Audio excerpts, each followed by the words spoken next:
Yeah, you are muted, Kargoz. I was muted, yo. Are you kidding me, boys? Yo, it had to have some scuff, man. It had would to. it not be baby. number 50? Would it not be as number 50 without being a little bit scuffed? Come on. Guys, ladies and gentlemen, welcome back to the stream. We got the boys back together. You'd love to see it. That's basically all that I said. A bunch of other mumbo jumbo. Is everything else okay other than that, guys? Or how are we doing? Let me pull it up. I just had the thing up. Hold on. Talking to myself for 30 seconds?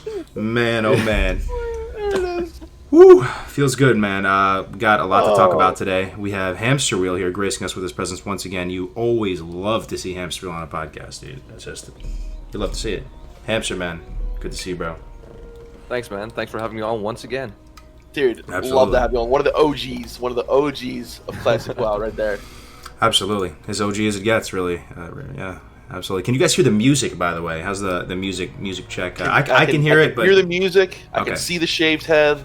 Nice, It's yes. listening in my Defcamp eyes was right now, making fun of my peanut head a few minutes before, minutes prior. He goes, guys, look at this. Check this out. And shows us a screenshot of his stream. And I'm like, oh, dude, what the fuck? You shaved your head. He was trying to show me something else. But... Oh, man. Oh, man. Oh, man. You know what? So much to talk about. Just so much to talk about. Crazy times. Yeah, I mean, well, you know, I usually get a high and tight Defcamp, just to let you know, just to address that publicly. I like it. but I'm just fucking with you, brother. Coronavirus, all the barbershops are closed, so I just had, Coronavirus. had to shave it. Dunedain, my man, dude, I feel like it's been a while too, man. How are you, Dunedain? It's been months, I think, since the last time. It's definitely been a long time. I still play WoW daily to every couple of days. Raid basically twice a week. But I'm moving houses in 2 days, so it's really been a busy period this week and the last few weeks. Damn. But it's good to be back. A lot of things happened. I think the most exciting thing that happened in WoW is that I actually got the Raptor mount of CG. nice. No way, dude. Yeah. And I won it legit. I mean, I didn't steal it as a guildmaster or anything. I just rolled for it like everyone else. Sure you did it. Sure. Sure. Yeah, Can we get some fellowship people in here to confirm? Right? I don't see anyone, but they will probably be here. Okay. In a few minutes. Here's the thing, right? It's number 50, Kargoz, right? Should we bless them with a loud and boisterous? We have to do something special, though, man. Like, what can we do? Sing it. I can sing it. Can you throw in I was like thinking on stream, a gnome death noise and let me see, like I can't cast that yet or something too, like maybe. Just All right. All right. Oh god, you guys put me on the spot. What the fuck? It's all good, right, man. Here we go. Just bless him. Hit him with something. Here we go. Can I get like a drum roll or something? Like. There we go. Go! Ooh. Amazing form, dude. Oh my god. Morning Azeroth for 15! Yo, it peaked out for like 3 seconds. That was outstanding form, Defcamp, I gotta Not say. a powerful one if the mic doesn't cut out, so there we go. For real, right. dude. That was Was outstanding. that good for number 50? Worth it. Can we get an I can't cast that yet, or no? Or is that, I can't cast that yet. I love Defcamp's gnome impersonations, man. This shit cracks me up so much. There we go. All right. Oh man. Well, it's good to see you guys back. I know it's been a bunch of weeks since we've done this. I love doing them, but it's just how I don't know, man. No excuses, but it's good to be back with you. A lot of stuff has happened. Crazy times we live in. It's hard to know exactly where to start. So we're kind of freestyling. What do you guys want to bring up first? Well, I think the thing on a lot of people's mind has been Kargo's recent and my recent comeback to streaming, right? So we've also come back to streaming, but Kargo's has kind of redefined what it means to be a fucking streamer, and what it means to kind of give that really like good experience for the streamer. And like the hardcore streams have been absolutely amazing as of recently. All I gotta say is the aesthetics, the assets, the whole feel of it. I come in there and it feels like more like I'm watching Diablo than I am fucking WoW. But it's given me a whole new, just like totally reinvigoration into playing and into streaming. So Yo, I swear I didn't tell him to say that. I swear that was 100% No? not rigged. That's There's nice. also not a Raid Shadow Legend sponsor or anything this podcast. Or True, Yeah, true. But actually, if you want to sign up for Raid Shadow Legends, you can use pronoun. No, but yeah, they did reach out. They probably reached out to all you guys too. Those guys are going ham with the marketing. Yeah. Yes. Yeah. So how have you been, Hamster Man? I mean, I know you're not necessarily playing Classic anymore, but you still love, WoW in general, I assume, or maybe you don't. I'm not sure. Maybe you're playing, private server or something. What's been going on with you, my man? Okay, so I've recently made a video talking about the best private servers I played on, and long story short, number one was Tari WoW, which is a Mist of Pandaria server. Now, Mist of Pandaria server is not exactly my favorite expansion. Again, if it was my top three, number one would be Burning Crusade, number two Classic, and number three Wrath. So it's kind of like on the bottom, but it is an expansion I didn't play a lot, and I really like. I don't like the scenery and the vibe necessarily, like everything Panda, everything Oriental. It's like kind of like all right, whatever. But what I do like is how classes play. I mean, I'm a big fan of Elemental Shaman and Balanced Druid, as you guys know. And the way Balanced Druids and especially Elemental Shamans play in Mist of Pandaria, I think it's super, super fun. It's a really cool rotation. So I actually felt like after making that video and going back to Tari to see like, is it really as good as I remembered? I got that itch again to play Tari. So I'm actually just gearing up my Shaman there and just occasionally raiding there. So Wow. it's is there more than a lot of fun. 100 people playing that? Like, is there a good amount of people playing it? Yeah, I mean, they share, they have two servers, which is the Evermoon, that's their international server, and then the Tari, which is the original one, which is like pure, I forgot, it's either Romanian or Hungarian. It's basically like a foreign server, so to say. And combined, they have like a total of like 1,500 people to 2,000 people. And they are two servers, but when you queue for a dungeon or a raid, like through, let's say, Raid Find or something like that, you do both those servers kind of like, they're cross-server, basically. I like that. So you have a total of like 2,000 potential players that can queue up for anything. So when I play, even if I just want to do a dungeon as a DPS, the queue times aren't actually that long. Like sometimes they are, but on average they're like 5 to 10 minutes, and I have a dungeon pop. So if I join as a Resto Shaman, or even better like a tank or whatever as a Druid, you get queues really fast. So you can like do dungeons no problem. There's several guilds out there that are still recruiting people. Like World Chat is active. I mean, if you go to like the main hubs, they feel kind of alive with like a good amount of people playing there. So, and the community is actually pretty damn nice. So I really like that. So there you go. I've been playing Tari. Wow. That's awesome, and I think this poses like a new question to me, at least. And to me, it's like there are definitely, I think, a lot of people who. I know a lot of people who Mist is actually their favorite expansion. They might have started playing like after Wrath and stuff like that. Yeah. But still. Yeah. And I think it poses the question as to if we continue going down the classic route, where do we end? A lot of people say it would be natural to end at Wrath, right? The classic world ends at Wrath. However, I personally would not want to play classic Cataclysm, but I probably wouldn't mind maybe at least dabbling in classic Pandaria. You know what I mean? Bro, can I admit something? Can I admit something horrible? Sure, go ahead. Go for it. Yeah. All right, it's just us here, right? There's no. Mm-hmm. Yeah, there's no chat. Yeah. I kind of got super into the pet shit in Mr. Pandaria, man. No, you didn't. Oh my god! I was over at that. I was over at that island. Get him the fuck out of here. I was killing all the the Celestials, man. I had all the pets, man. Like 3x Anubisath Idol. I was just dunking on kids with 3x Anubis. I got all the little bird.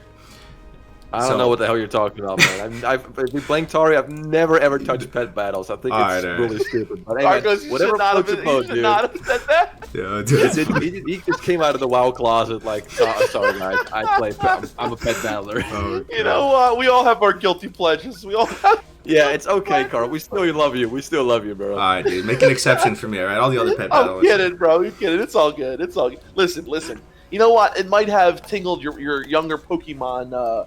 A lot of people, we grew up with Pokemon, a lot of people our age, right? And I understand that a lot of people, when they saw that when it first came out, they're like, oh my god, Pokemon, you know what I mean? And, I'm trying to come to your rescue, Kargoz, but it's not working. Yeah, it's tough. Yeah. What did you like about it?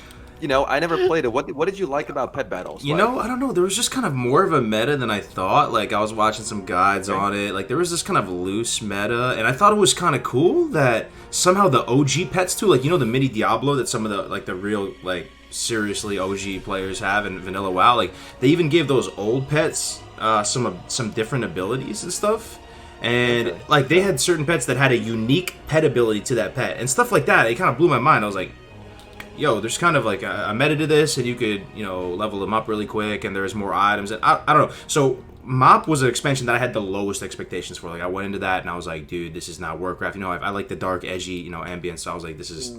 I've never thought an expansion was so bad going into it. Like, never before. Warlords of Draenor I thought was kind of hype when they made the trailer and everything. Well, I mean, look at the trailer for Mist, right? So many people saw that trailer and were like, are you fucking serious? Yeah, and I think that right there set the expectation. Yeah. Boom. Really low. Yeah. Why so much hate for Cataclysm, though? I thought it was kind of nice. It was just way too long without content. Here's the thing, Dunedain. Cataclysm was great when it first came out. If you remember, like, heroic dungeons were hard. Yeah, pre-nerf heroic dungeons were great. Yeah, pre-nerf heroic dungeons, and then after that first patch, it just got horrible, in my opinion. Yeah. Yeah. I don't think it's one of... I think it's, like, in the middle of the pack. I kind of like it better than everything past Panda. I didn't like the rebirth of, like, the world. I really didn't like New Orgrimmar. I really didn't like a lot of the new zones. It felt like they just got some like some kid off the street who got the map of Azeroth and got, like, a couple crayons and was just like, I know, man. And it just did that. I liked the idea. I prefer old Azeroth, I guess, but I liked the idea. And the first time I went into the new zones, I kind of liked it. But yeah, it was definitely logical. I mean, that one bridge at Red Ridge Mountains, like that near the village, like it was like half destroyed. It made sense that it can't be like damaged for like 8 years or something. Like at some point, it's got to be fixed. So it made sense.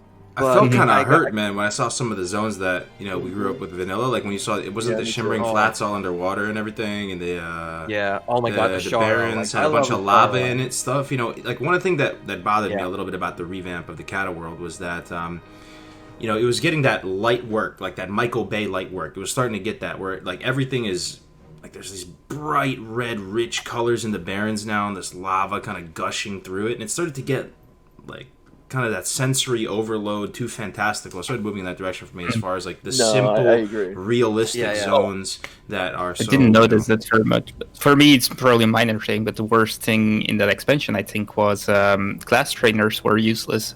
That's when they removed them, basically, right? Right. Something I really like from the old expansions, basically. But just a minor thing. Other than that, I kind of liked it. But this poses the question, like... where do we go with Classic? Like, do we continue down the path, or even if some of the expansions weren't that popular? Because Very good question, here's the thing: someone brought this up in my stream the other day. What Shadowlands says to me is that WoW is literally going to the afterlife. What does that mean to me? That means WoW is dying, right? Like, think about it like this: the Shadowlands is like it's almost like I couldn't think of the word yesterday. Not logic. It's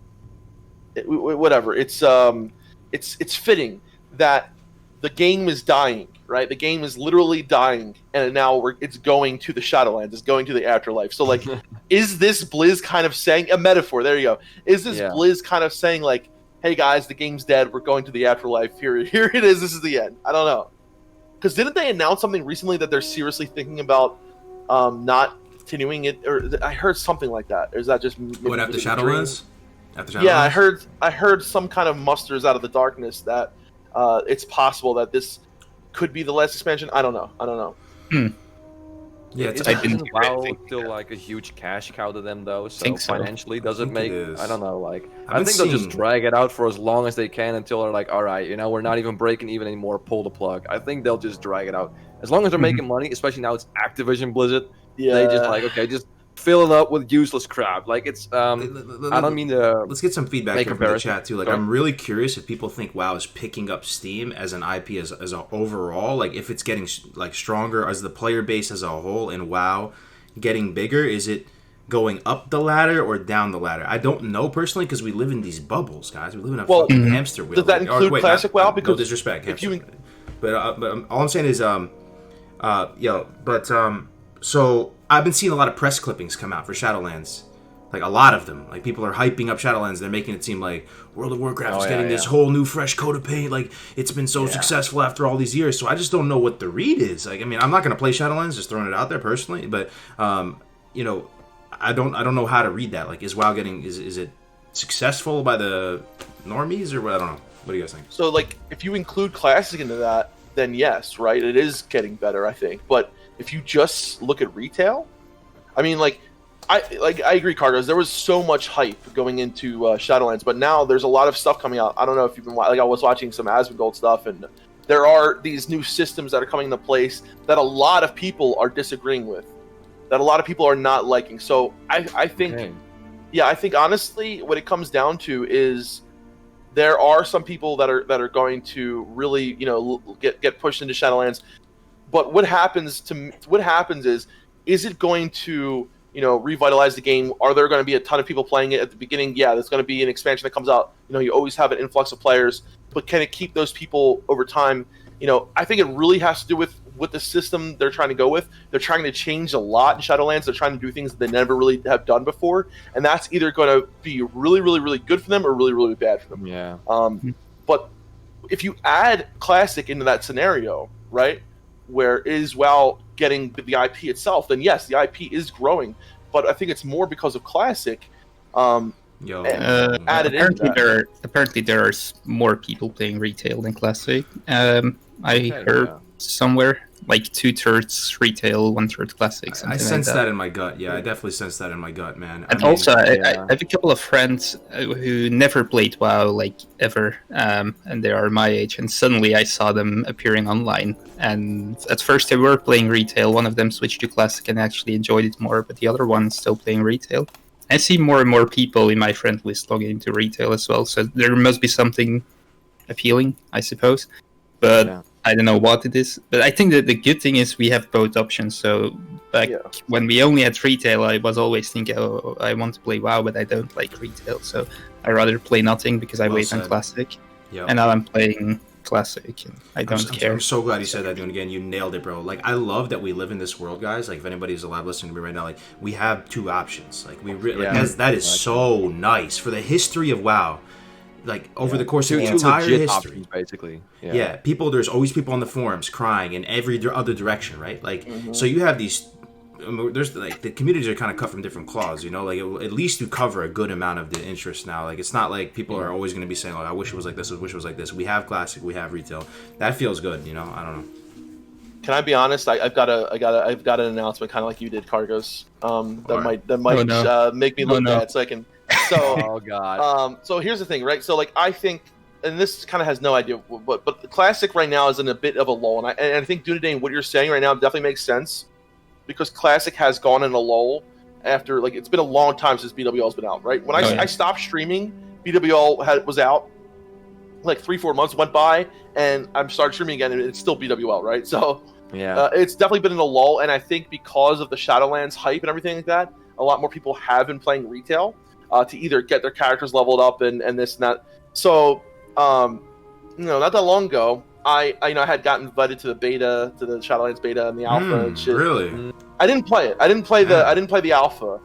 I got the alpha like right at the end, right at the very end of the alpha. I have the beta now though, but I downloaded it. I didn't play it yet. However, at the end of when I played Legion, I had a shitload of gold, and I bought all of my time for Classic WoW with gold from Legion. Yeah. So this month I had run out of gold. All my money was gone. I didn't have any more time. So I said to myself, should I log in, play a little bit of BFA, get the gold, and buy a new? So I did. So I was playing for about a week. I was playing BFA. That's a little bit longer than buying not a week, not a week fully, like off and on, right? Oh, yeah. Like an hour here, an hour there. And let me just tell you this, like I had fun doing the rotations of some, like I was playing an enhancement shaman, and the rotation as enhancement was fun, right? I was like, this is fun. But I found myself literally sitting at a fucking dummy in Orgrimmar instead of playing the game. That's what I was doing. I was sitting there for an hour just trying my rotation. Because Classic WoW, you gotta admit, like, a lot of the classes, that the rotations are not that... oh, yeah. You know, exactly. So I had a little fun doing that. But then as I was going to do the quests and shit like that, I'm just like, what am I doing? Why am I doing this? Why am I doing this? There's no point. It literally feels like a game. And as you're trying to go along this linear path, it's like, hey, come here, try LFR. Hey, come over here, do these dailies, do this. And it's like someone with ADHD created the game. It's like you're trying to go down this linear path, and all these things just jump out at you. It's sensory overload, yeah, dude. That's exactly. Not to mention the art style stuff. Yeah. And I said, fuck it, and I just bought a sub, and I stopped playing. So that was my little thing to admit. I was playing retail for, like, I probably spent, like, 5 hours total.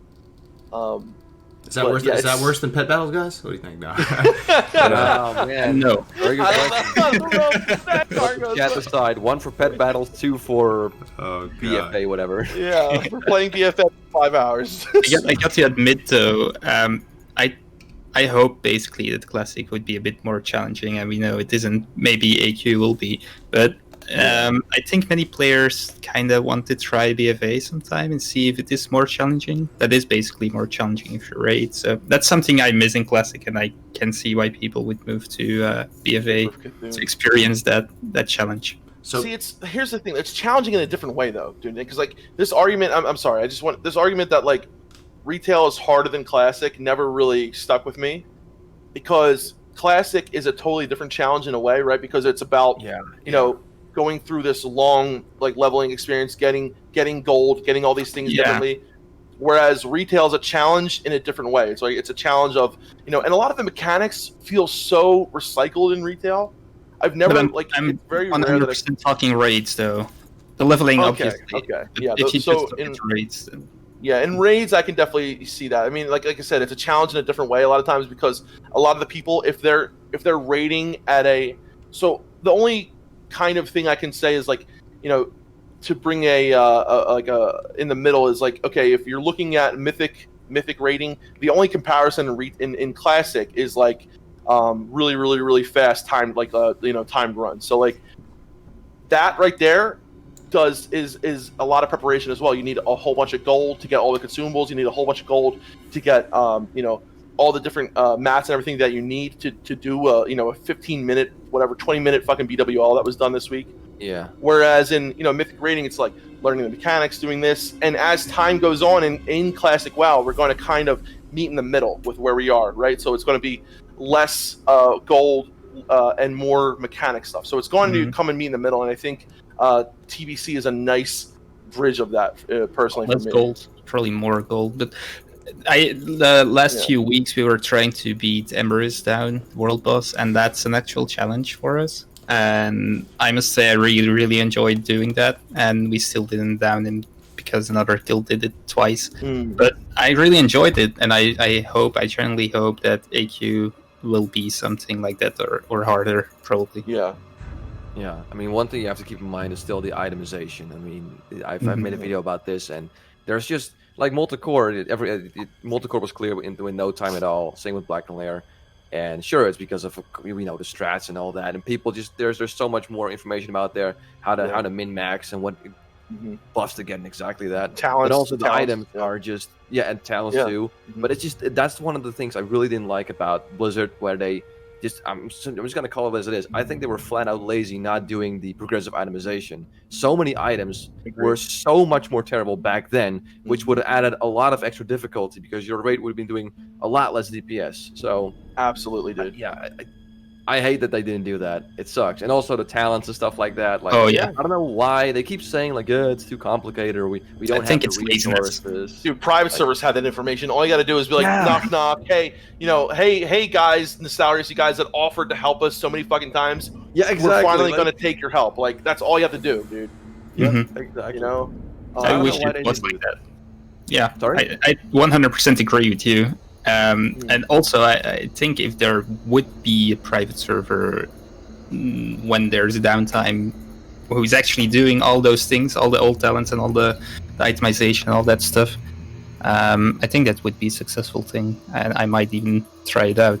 Oh my god, yeah, I would love absolutely. to do that, dude. Yeah. So, and that being said, right? So like, I think that would have really been a really nice. And Dunedain and I have been really big supporters of this from way back in the day. To like start from 1.1 talent, start from 1.1 itemization. Yeah, I would have loved to see it. It would have made things just a little bit more difficult, right? And when people say, you know, like I played on private servers and I had a better time and I had better, like I did too. Like I legit had so much more fun, like going through the changes of the gear when I was playing on private servers. You know, oh my god, this thing's really good right now, and in a couple of weeks it's gonna suck. So like you know, but it made the game feel more alive. It made the game didn't Here's my feel thing, static. man. Here's my thing. I really do think I might be alone in this, or at least the minority. Whenever I hear people talking about WoW, any iteration of WoW, it could be Classic, DVC, Wrath, Panda Land. When they're talking about balance, they're talking about rotations, they're talking about difficulty. They're always really talking about rating, man. It always feels like that's what people are talking about, and it seems like maybe that's the majority of what people enjoy about the game. They love rating, they love doing the rotations, and doing all that. But for me personally, like I was okay with the way Blizzard did the itemization, just because it would be confusing. I feel like for some people who, one day they wake up and their items look different, or something like that. But the main realization that I've had recently, at least personally, is that you don't need to look at the game from the perspective of rating, like defining the expansion or defining the iteration of the game. And the leveling process is a totally fine part of the content, totally fine. And I mean, that's the only point I'm trying to make. Like, I don't know why that is, but I feel like the majority of people like to make the raid. That's their favorite thing or something. But there are also people within that group of people that feel like if they're not enjoying the raiding, then the game isn't for them. The game is boring. The game sucks. Like, I do feel like the kind of end game here is to create your own fun. And honestly, the saving grace for Classic WoW right now is like Twitch and YouTube and streaming. And like, people complain about not having a social aspect of Classic WoW. That may be kind of true in a lot of servers, but I just like what we have going on here, man. And like with the hardcore challenge, like I feel so good, like being able to pop into each other's streams, little tiny streamers, 1-2 people watching, talking to them, going back and forth.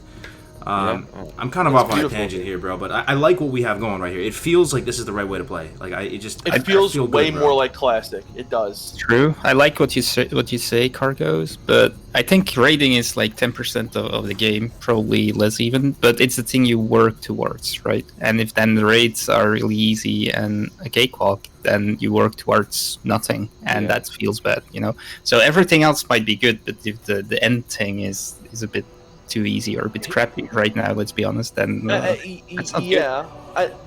And I think the min-maxing mentality has a lot to do with that, though, Dunedain, right? Because the thing is, and I was talking to someone on Bloodsail Buccaneers.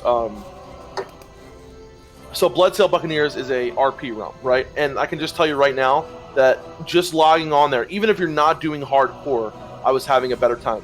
The first time, and this could be because I was streaming, obviously, but the first time I ran into Orgrimmar, dude, someone came out of Orgrimmar and did this whole RP with me for the first time of me going inside of Orgrimmar. He was like, "Welcome, young one. Walk into the doors," and you know what I mean, like all this. Oh, that's pretty. And it was cool, so actually. fucking cool.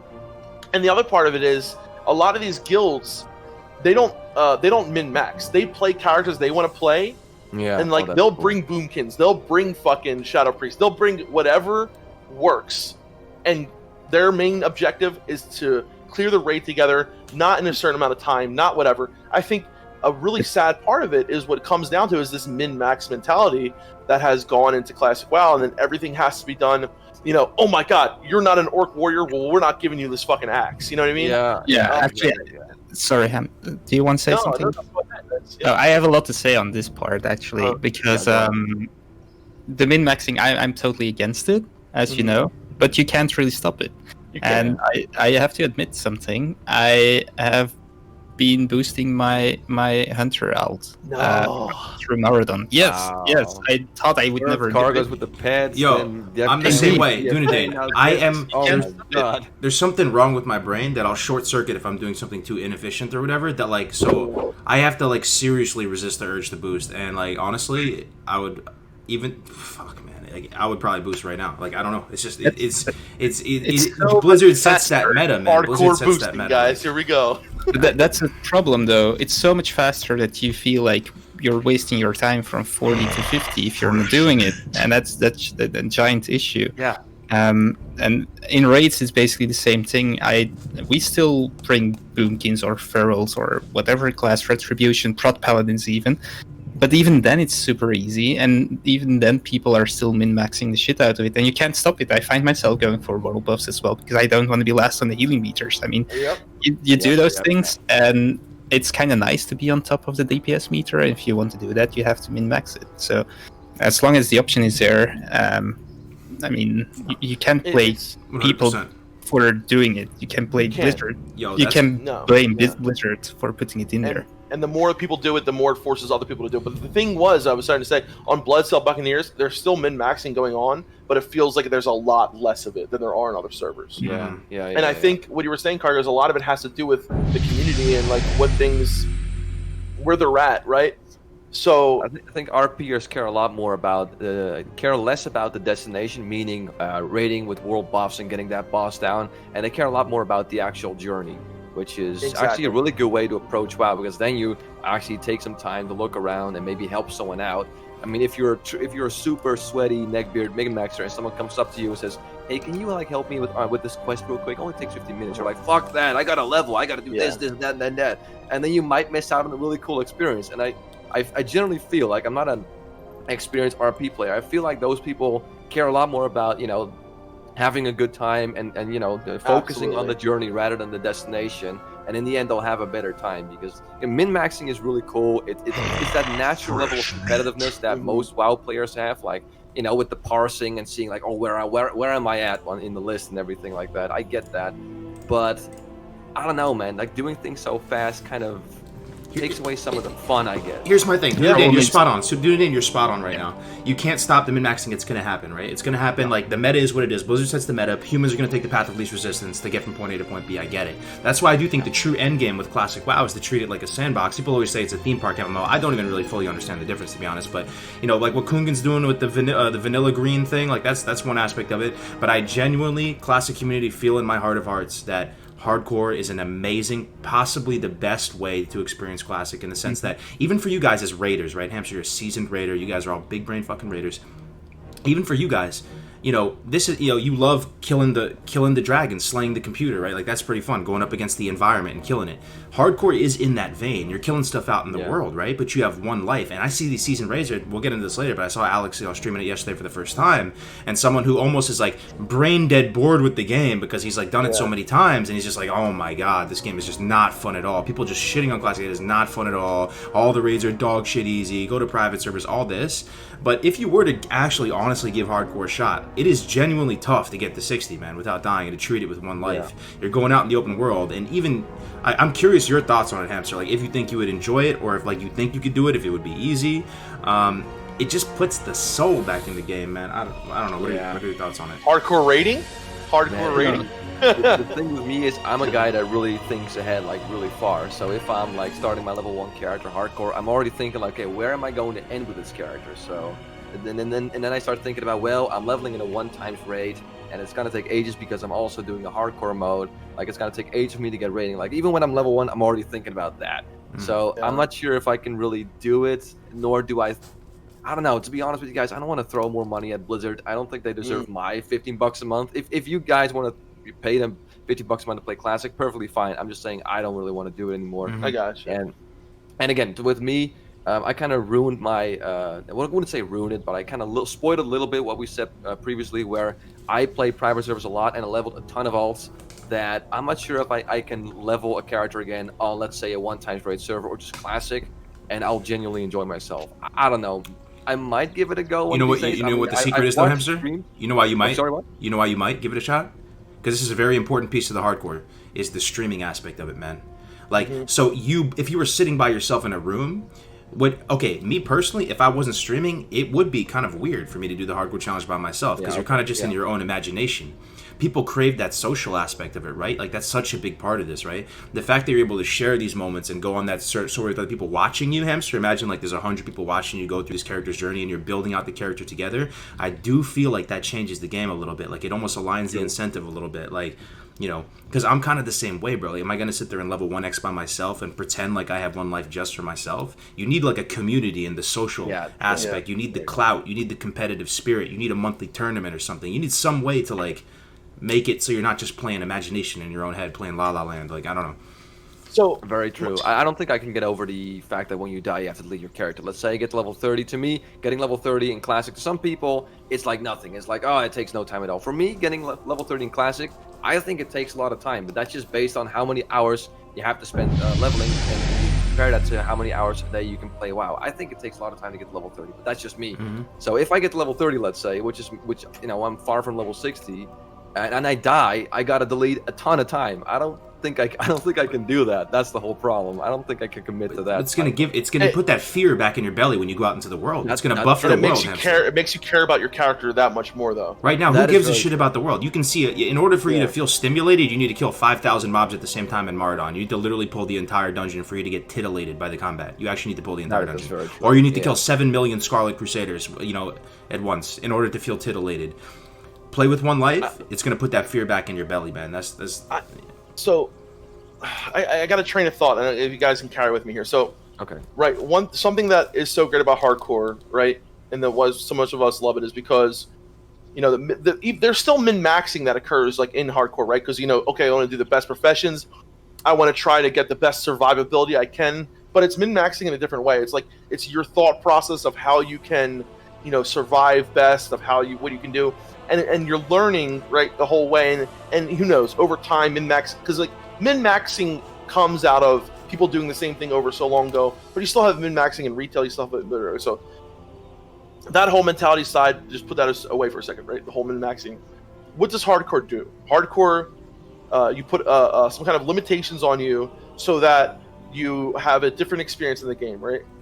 So is there a way that we could do that in raiding or in other aspects of the game so that we can enjoy it more, and so the min-maxing part of it won't be as strong? That's right? what Kunga's doing. That's what Kunga's doing with that Vanilla Green project. Right, right? Yeah. But here's the thing: are they still allowing world buffs there?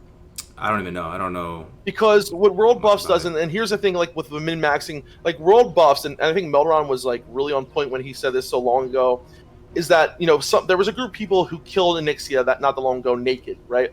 But they did it with world buffs. World buffs in Classic WoW are extremely powerful, especially when you stack them upon each other. So when you have all Dire Maul buffs, when you have ZG, when you have, you know, Rallying Cry, the Dragon Slayer, all these buffs together, it doesn't matter if you have no gear on, because world buffs are so much powerful. So one of the things that this created, and I think this was one of the biggest things that one of the biggest issues we have with WoW right now, with Classic WoW. Yes, people did this back on private servers, but it was different, right? It wasn't, people were getting world buffs, but world buffs have become the standard. It's like everyone gets world buffs, and it has made the content that much more easier to do, right? Trivial. So that much more trivial. So like, you know, what they could have done is like maybe not allow world buffs to be stacked, whatever, blah blah blah. But I think this is one of the biggest issues that we have with raiding. You can put limitations, you can put no gear on, you can do this, but if you're getting world buffs, it doesn't fucking matter.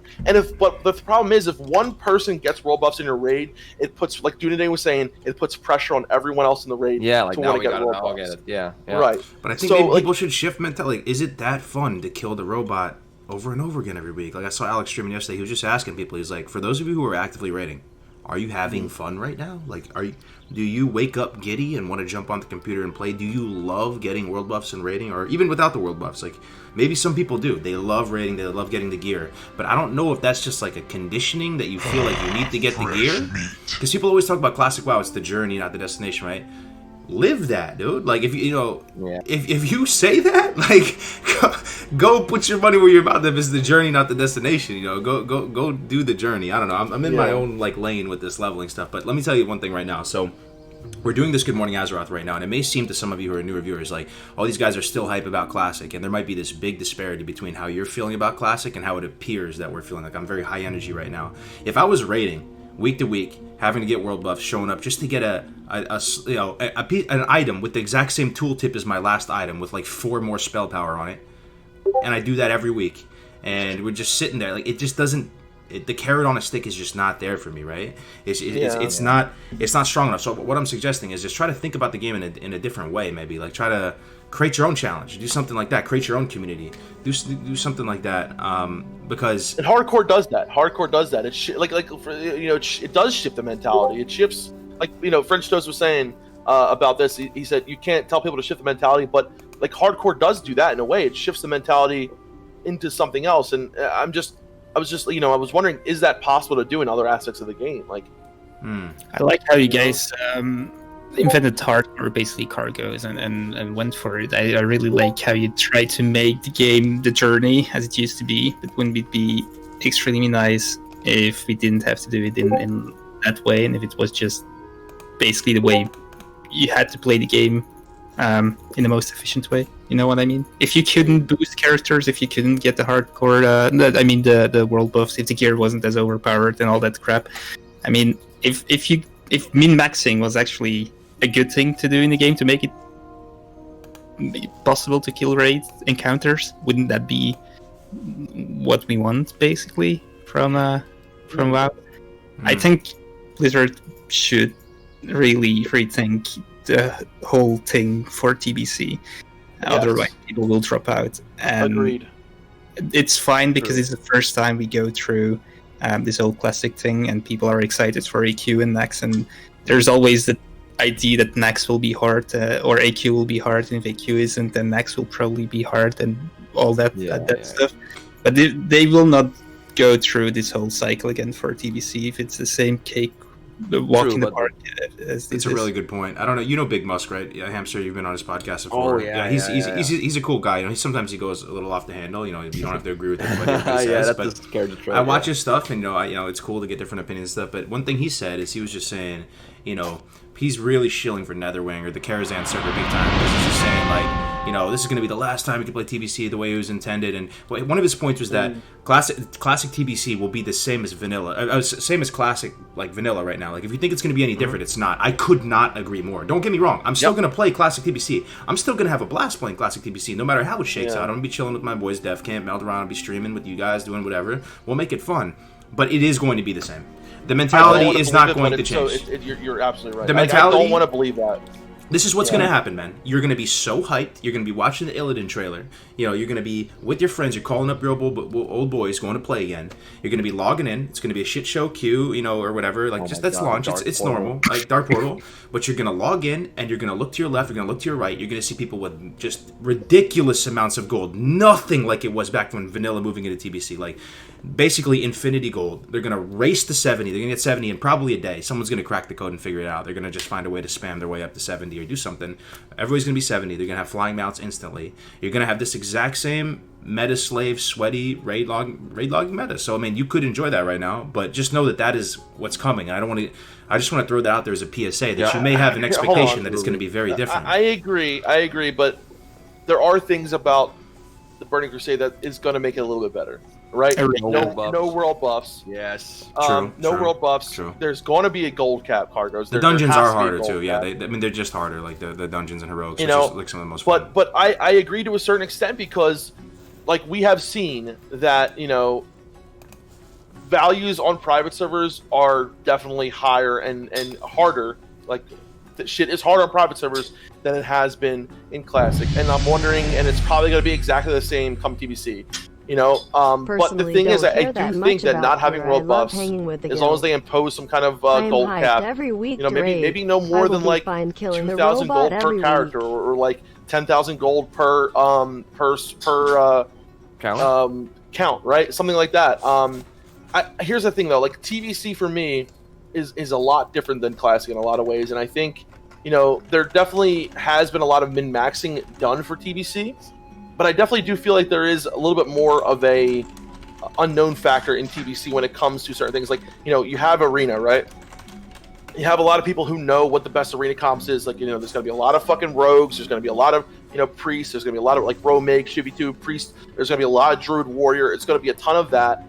but there are people that are going to bring a little bit of an unknown factor and a little bit. Sure. I think it's going to be a little bit less min-maxy than Classic. It's still going to be min-maxy as hell. There's still going to be a lot of craziness to it, but I feel like, I don't know, maybe this is my own hopes and wishes coming in my brain, because I don't want to believe that. I don't want to believe that it's going to be the same exact thing. The game changer that throws like an apple into the bag of oranges is that there's arena. So that's a whole other bucket for people who just want to still kind of just be kind of insular, play with their buddy, play some twos, and still go far and not have to like commit to raid logging or whatever. They can still experience the game at a high level, right, and play and become a big chat on their server, but they can do it through a different, a totally different type of way. So arena will be definitely a game changer. It's a very, very, very good thing indeed. But Hamster, you made some videos on gear and stuff, and is the difference between like 1.1 gear and 1.12 gear in vanilla, is it the same as it was in TBC? Because I can't recall such big gear changes. I'm very glad you asked, because that was exactly on my mind. There was some changes, like in beginning Burning Crusade, 2.4.3 itemization has a rating, so you have increases crit rating, increases hit rating. Beginning Burning Crusade, you didn't have that. You still had the flat 1% or 2%. Exactly. You had that.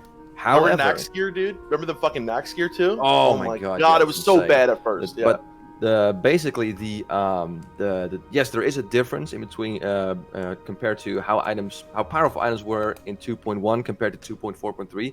However, it is by far not as drastic as 1.1 compared to 1.12. I mean, they might have been buffed a little bit, but to give you an example, there are items in 1.1 vanilla that had like very little base stats and no spell damage that were eventually buffed to a lot of spell damage and a good amount of base stats. So their drastic changes did not happen in TBC. Yes, they were there, but not as drastic. So people can benefit from wearing crazy overpowered gears in quotation marks when they're stepping into Caravan, because they're playing on a 2.4.3 core. Don't get me wrong though, it's still going to be much of a cakewalk, because if we can see what Blizzard is doing with Classic right now, I'm 100% sure they're not going to, or I'm pretty sure, not 100% of course, I'm pretty sure they're going to release post-nerf heroic dungeons, because pre-nerf heroic dungeons TBC were actually hard as dick, and 2.4.3 they're not as hard. I mean, heroic Alcatraz and stuff like that's still pretty hard, but generally speaking, they were a lot easier in late TBC. So why do they do that? It doesn't make it. Why do they do that? It's just not good for the longevity of the game. I don't get it. I mean, that's what I'm saying, dude. Like, this brings up so many questions. Like, what if they? Okay, so I think one of the biggest drastic changes, Hamster, correct me if I'm wrong, was Nax gear, right? I mean, I'm sorry, not Nax. Kara gear. Kara gear was absolute dog shit when it first came out. I think so. Yeah. It was literally like blues with a stat. It was like all blue gear with like because it's been a while for me, but I'm pretty sure it was like all blue gear with like base stats, and it was absolute dog shit.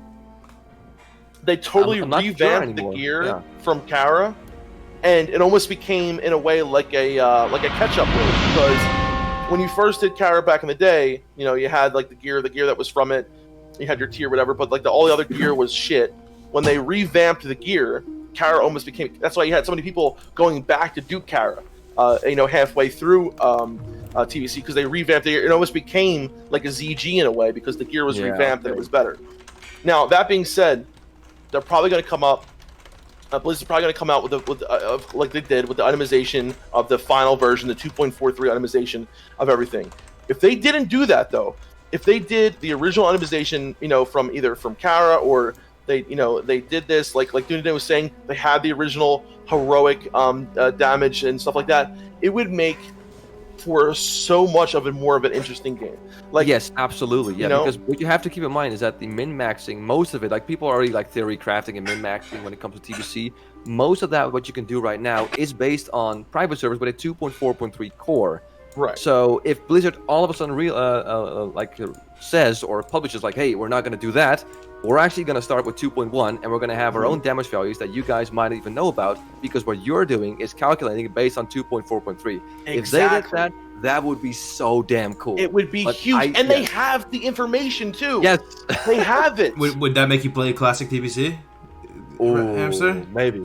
It would be a different experience Yo, from every other that's private yes. server. This man, Hamsterweel, knows more about TBC That's than any of us, exactly dude. what we've been saying before Classic. You know, It that's would be- exactly what you said Exactly. before. Yes, exactly. If they went with the patch progressions, like in a meta that's evolving, and people don't know do know what's going to happen, but it's not been maxed and it's not theory crafted. Like, Would you want that too? for Dunedain? years?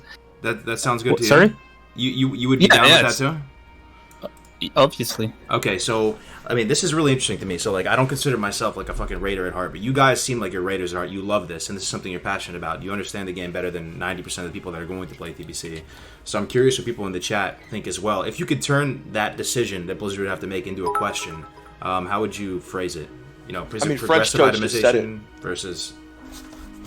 He just said it. He said they have the info. What they don't have is any idea how to make games. Like, Yeah.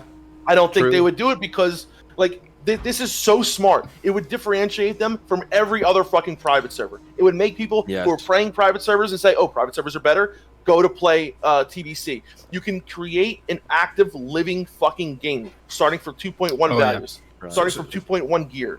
This is going over my head right now, though. And so they should probably move on from the no changes shit and just actively monitor it. And if something is broken, they should fix it. And that's, I think, what they should have done with Classic as well.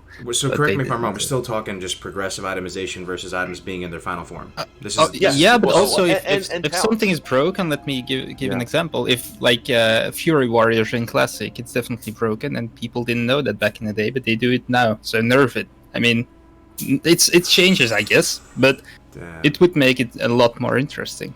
It would. What make it. worries me? Yeah. Oh, sorry, go ahead. Go ahead. No, go Fury- ahead. I'm sorry, yeah.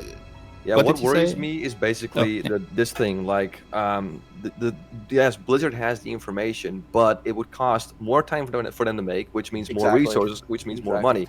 And Yep. because they're I don't know all this, but because they're Activision Blizzard is going to have to talk to Activision like, hey, we want to maybe do this, but it's going to cost X amount of money. And then Activision's going to go like, no, we want a good ROI and we want a good profit margin. So no, you're not going to do that. So I think that might, it's I really hope they do, but considering how it will cost more time, more resource, and more money, I don't see it happening. But we'll see. I don't have a That crystal is ball. the biggest reason why it wouldn't happen, Hamster, 100%. Yeah. Because, like, what they did with Classic, and it's really sad, is like there's some dude somewhere named fucking George, and he's the only fucking person who works on Classic right now. Like, they have probably like the guy who was in Elias's fucking chat who banned that dude. He was probably the only fucking GM for Classic WoW. I feel like ever since after the game released and they were like, okay, we're gonna let things go, whatever. Like, they just put one fucking guy on the job. Yeah. There's probably a couple more, right? But like, they have such a small staff. This And is so why very they little want people to get resources. authenticators, right? This is why they Yeah. give the extra back Oh my slots God. for authentication. This is Yeah, why and they the- want people to they want all automated. This is why there's bots all over the place, and it took Yeah, the months for them to blanket do bot anything about the ban. bots. Yeah. Bro, Exactly. Bro, it's the redheaded stepchild of Blizzard. Yeah, classic. Yeah. WoW. Like, This is why. So here's the thing, like, they know that people will still play Classic. They'll bitch and complain, and I think part of it is almost tongue in cheek because I feel like you guys wanted Classic. Well, here it is with all its fucking flaws and everything. You're gonna have to fucking deal with it. You know what I mean? And that's why a lot of people think, and because you have really passionate people making these private servers and making them fun and making them great, and that's why a lot more people still have fun playing private servers over Classic WoW till today. Mm-hmm. You know what But they I mean? look Like, shit, though. so They're it would take a team of people, Hamster. You're absolutely right, to make BC what it could be. But I think it's worth it. I think they should do it. Yes, I you would, should. They you should. know? Yeah. Yeah. I hope just someone said- can convince them. I'm sorry, go ahead, Dunedain. So, sorry, I just said get rid of no changes, but then you said the 4 back slots, and even though it's a small change, it's exactly the change we didn't need. Exactly. It's a small thing, but I really, really, really dislike that. If you make a new character first time, you have no gold and you're 16 backs, and now suddenly you have 20. That's a huge difference. Yep. I hate it, but whatever. That's something you probably discussed last time. No, I told Melderon yesterday that he has to delete his authentication for our duo hardcore because it's not fair. It's not fair that he has 4 more fucking back slots and I don't. true. Bullshit. that is kind of crazy, man. I still didn't really fucking know that, bro. You get 4 more bag slots for that? Yeah, that's like Yeah. almost a small brown What a pouch. random shit. It is, though. That just like Yeah. The fucks thing over you get in Westfall from the first quest, the 4 the 4 yeah, back yeah, slot thing. That's coin basically pouch thingy. that. And it's for some people, it's the first back you get in the game if you start Yeah. with a human. Yeah. Seems Well, like an unnecessary change for no reason, but yeah. Oh yeah. What I want to say right now, and that probably isn't, but if there is any fucking dev or anyone from Blizzard watching this, we're not saying this because we are, we're saying this because we love this game. We want to Self-love, challenge yeah. you guys to create something that not only we love, but something that you guys would be proud of, right? I doubt that the person working on Classic WoW is happy with what's going on right now. I'm Yeah. sure that he wishes that he could fucking do what he wants to do and have the power and do the things he want to do. And it's not as like we know before that we've had devs watching our show, right? Like it's happened. It was mostly before the game came out, right? Yeah. Okay. We know that there were people watching, and when they have Might be one of you out here given- watching right now. You're getting. yeah. But like, here's the thing: like, we want the game to succeed. We want you guys to fucking be proud of your game. Like, we're not trying to just bash you. Like, we literally fucking love this game so much, and we want to give criticism in a way that's constructive and not just shit on it and whatever. Like, we care about this game. We love it. We think that Blizzard has the tools and has the capability to do this. Just put a little bit more work and effort to it. And I know the powers that be, Activision, all that, probably wouldn't fucking allow for this, but it's worth a shot. I don't know. That's any plea to anybody who's fucking watching. Like, I guess you got to convince Activision to put in more resources in the Classic, but then they're like, Yeah. So I think let's Activision- boil it down to hard hitting points, though, guys. Like just boil it down to what you would want to see in TBC. Like, so you give some really good feedback on the rating. For example, on the leveling side, because a lot of what you're saying is cool to me, but I'm not really like a rater. It just doesn't really. They could go either way with it, and I really wouldn't really give a shit. Like, but that's because and same thing with leveling. You guys wouldn't give a shit about some of the leveling stuff. On the leveling front, what I would say is my bullet points is. Make it so that mobs don't evade out and reset in dungeons and stuff. You know how like a lot of the scuffed aspects of these pulls and boosts are that they kind of step on a ledge and the whole like fucking instance breaks and they run all the way around. Yep. Like, Yeah. get rid of that, right? Like we can probably all agree that that's kind of stupid. Like have them just reset. And then 2 would be the monitor the XP per hour in the dungeons. So this time going into TBC, look at the XP per hour in dungeons and make sure that instance dungeons aren't going to ruin the incentive to go out into the open world. That'd be the second thing. Those are my bullet points right off the top of the head. I don't know. Like, so what would you guys want to see in with rating if you had to just boil it down to like a couple things in TBC? I think you guys go ahead, dude. Yeah, what you said nails it pretty much. I would, if the difference from gear is big enough, I would probably buff everything, not just worlds. I mean, not just raids and dungeons, but probably every single mob in the game, like slightly to compensate for that. But I don't know how big the difference in gear is. I think they should have done it in Classic. If they didn't want to go with alt itemization, then buff everything, but not just bosses, like literally everything. And it would you want that if, let's say, they did do progressive itemization? Would you still want the buff, or? No, I don't think so. Maybe, I don't know. I can't Depends on really the tell different without sport, trying. yeah. This is why Yeah. we need PTRs and practicing and stuff like Yeah. that. Sure, you know yeah, what I mean? yeah. Yeah. Mhm. But But other I than think- that, I fully agree with what Kargoz Yeah. said. So I'm on the same page as you guys. I really think that we need to, and then I would love to see like, the same thing with like, if we could see with the pre-nerf value, because I definitely think, obviously, like Kale Foss was like he was literally unkillable back before pre-nerf, if I remember correctly, Hamster, right? Like there was it wasn't like an issue of gearing, it was an issue of mechanics. Could From be. what I remember. I'm not sure anymore. I know it's been a long time, man. Like Yeah. I rated a lot back in the Burning Crusade. It was like when I really started like rating hardcore. I just had a light bulb and- moment real quick before I forget. I'm a goldfish. Mhm. I have about 3 Yeah, no, seconds go ahead. before like the RAM clears in my mind.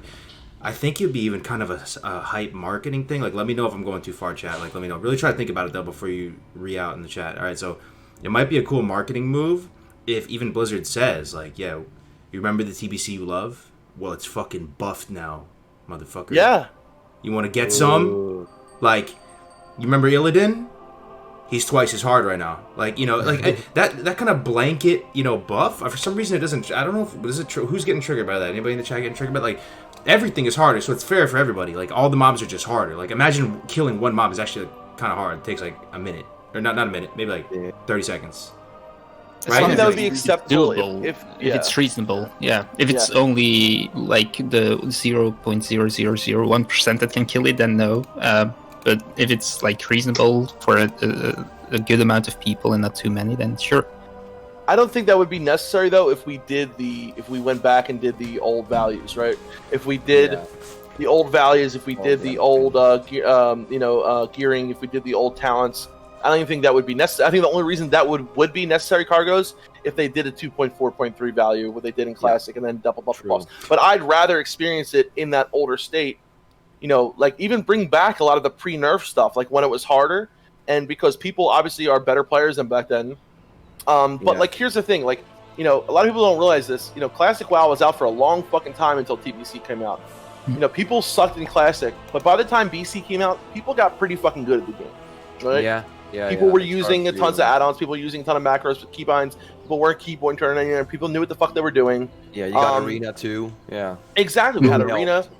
Yeah, you really learned how to play your character and the full tool set of it. So, with that being said, that we're going to be a little bit closer, I think, to where we were on TBC to where we are now than it was in Classic, right? But all that being said, I still think there's a lot of room for these min-maxing people for all this, that, and the other. And I think people, as long as the boss wasn't bugged in its pre-nerf state, it wasn't unkillable. Let us at least try it with the 2.1 values, with the original gearing. And I think that right there would just make things. Like, imagine people killing pre-nerf bosses that only like 1% of people killed, or like no one killed back in the day. Like the feeling it was with like 5 Priests of Kar. But imagine that with the 2.1 values, with the original gearing and stuff like that. I think it would be amazing. It would revitalize the game. It would make it feel so much more alive. Like Hamster said, though, the whole thing about this is it would take time and money. Yo, there's a really good comment in the chat right now by Chicken Basket. What up, Keith? Good to see you. You'll kill off more casual player base, but attract more of the hardcore players. Classic TBC would be mostly sweaty players, but min-max mentality would probably be worse. Just take a second to think about that, though. Think about that. I don't agree with that. But I think casual players are attracted to content that they can possibly not clear, because it's like a legendary goal they have in mind and they will probably never get, but it's still something that attracts players. And min-maxing, and I'm not against min-maxing. I kind of like min-maxing, but it has to make sense, If you min-max a game that's already super easy, then it's a bit stupid. But if it's necessary to beat the content, then it's kind of nice to have min-maxing. So min-maxing itself is not a bad thing. It's just exactly. And here's the thing, guys. Like, min-maxing is going to be so much worse if we have the 2.43 values, because everyone's been playing that on private servers. Yeah, everyone's been doing that. Also, if we have the original values, Kargoz, from 2.1 in the original gear, it's been so long since anyone's experienced that, right? It's been so fucking long. So all this stuff is going to have to evolve as we're playing it. Before my RAM clears in my mind again. So, like, min-maxing feels really bad when it's almost pointless to min-max, right? Like, when people are min-maxing and the content's brain dead easy, then people are like, what are you doing, you sweaty fucking gremlin? Like, but if everything was buffed to the point where, throwing stuff into spreadsheets and passing it around, like, kind of didn't seem as cringe to some people. They'd be like, more of a necessity, the boss isn't actually falling cool. down. Then right? it's that genius found something. That's nice, man. Yeah, right. And here's the thing too. So when I think to myself, who is going to get upset by TBC being buffed? And I think to myself, I think that a lot of people might be out there saying, I'm just scared of Blizzard touching the game because it's Activision in 2020, and like you just never know what could happen. This is my vision for it, right? There's a slider, just like graphics. You slide it up to Terrain Ultra. I've been doing a lot of that recently, so I know about those sliders. Or terrain all the way down to low, so there's no foliage. Like, they would just slide it up a little bit, just slide it up. I don't like that. I'm sorry. The difficulty. No, we wouldn't slide it. Blizzard would. Is all I'm saying. Like, it's. I thought you meant we would choose like normal, heroic, mythic. Okay. I'm saying it's so Blizzard wouldn't really be able to scuff it, right? Because it'd just be the exact same game, but they just move the slider up, like how much? 20%, 30%, something like that. So then, so Blizzard would just say, like, look, we didn't actually go in there and tweak it that much. It's just a little bit buffed. I don't know. What I'm saying, though, Kargoz, is I don't think we would necessarily need that at all if they would first let us try a lot of the stuff what it was pre-nerf, right? Mm-hmm. Yeah. Like, so pre-nerf with 2.1 values with 2.1 gearing, I don't even think there would be a need to buff the guys. I would. Speaking love of to see that. pre-nerf, do you think it's still possible we get pre-nerf Katoon? No. I heard think- Melderon say that. Yeah, what if Melderon that said like the values kind of match the unkillable, quote unquote, unkillable numbers that Ian Hazacostas said way back then, but then again, way back then he didn't know about fucking sapper charges and shit like that. Yeah. So, and here's the thing too, like pre-nerf Cthulhu, the tentacles spawned inside of his stomach, right? So, like that right there makes it so much harder because, like, you know, you have so much going on. So, like, okay, we'll talk about Cthulhu now because I know we want to talk about AQ40. We've been practicing. Mike L's been practicing AQ40 on a PTR on a private server, and we've been actually, like, you know, for me, it was a lot easier than I thought it was going to be. But we've been doing it with full world buffs, right? So that's one thing. A little caveat. Yeah, sure. You know what I mean? And we're going to start practicing without world buffs next week. Like Twin Emps was much easier than I thought, but Cthulhu itself, I think the hardest part is phase 1, like learning how to get it, how to walk in the room, how to get positioned. After the I-beam phase and when he comes up, I feel like the fight turns into less about mechanics and one person fucking up and more into DPS needing to go fucking ape shit to kill all the tentacles and claws and everything like that, right? Yeah, of course. Yeah. So if the claws and tentacles are spawning inside of his stomach, it makes it a little bit harder because you only have a certain number of people who can go into his belly at once. Yeah. And are those people, if they can push the DPS to kill those claws, you know, before that a healer needs to come in there and top them off, whatever. But the problem is you don't want to push that too quick. If you push that phase too quick and he goes into his invulnerability while there's still eye stalks and claws up above, you know, on the main floor, then you won't be able to push him in that vulnerability phase. But I think it's doable. I think, you know, a lot of people would actually be able to do pre-nerf Cthulhu.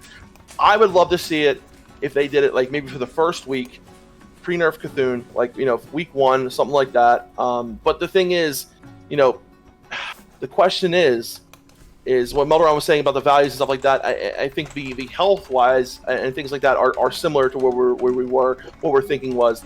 But the problem is that if the mechanics are different, right? The mechanics are the main part that makes pre-nerf Cthulhu harder.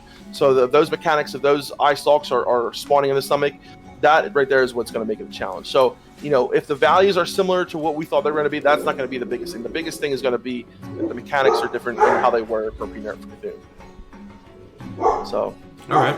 I don't know. What do you guys think about that? Do you think it's something we should try? Like, I would love to try it at least. Would be cool. Yeah. Would be cool to try it. Yeah, I think it would be definitely really cool, and it would also kind of, you know, for Blizzard, it would be like, hey, you know, you guys are always complaining about, oh, it's too easy. Well, here is something that is deemed to be unkillable way back then. Go ahead, try it. So all the people that are complaining, like, oh, these damages will way too easy, blah blah. You can basically kind of shut them up and say, well, here you go. This is what you wanted. There you go. Try it out. It would be kind of nice in a nostalgic way as well, since Katoon wasn't killed for so long. If this Katoon version wouldn't be killed for 2 weeks, that would still feel awesome. That would be a long time, right? That would be awesome indeed. I don't think that, you know, I think that would be awesome. And, you know, if someone said, didn't Ian has calculated it was impossible to kill pre-nerf Cthulhu? I think if Ian, listen, I don't believe that. I think it's possible nowadays. I'm sorry if, you know, Ian, like, whatever. It is definitely going to be possible nowadays for people to kill pre-nerf Cthulhu. You know, it was apparently impossible to do 5 priest Hakar. Look how fucking easy that was. You know what I mean? I don't know if anyone said it was impossible, but the issue with pre-nerf Cthulhu wasn't that there was a bug that or whatever, like Kel'Thas was, that was like unkillable. The issue was that, you know, could you do enough damage? Could you do, you know, with people min-maxing the way they do nowadays, with people bringing in fucking, like you said, you know, Hamster, having you know, a bunch of like fucking sappers and shit like that, I think it can definitely be done. Yeah, I mean, Nefarious, what was that, like the fastest kill in Nefarious? So Warrior did like what, 3.2k DPS or some crazy stuff like that? Yeah, like, dude. Did anyone ever do 3.2k DPS in vanilla WoW? Never. Dude, and the thing was, like, it was saying, like, I read something, it was like during this phase, people would have to do like 200 DPS or something. Like, it was something small that, like, only if you had 20 DPS, whatever, each of them would only have to do 250 DPS for that for a minute. Yeah. So And like those values back then were like, oh my god, if every person had to do 250 DPS for that minute, like that is it. Like you can have fucking 5 people do that nowadays. Like five of those warriors or whatever. Like absolutely. It's insane how different the amount of DPS that people can do nowadays to back then. That's you know what I mean. Like that's I'm sorry. It would be absolutely possible for people to do. I forget exactly what the values I was looking at, but it was laughable, dude.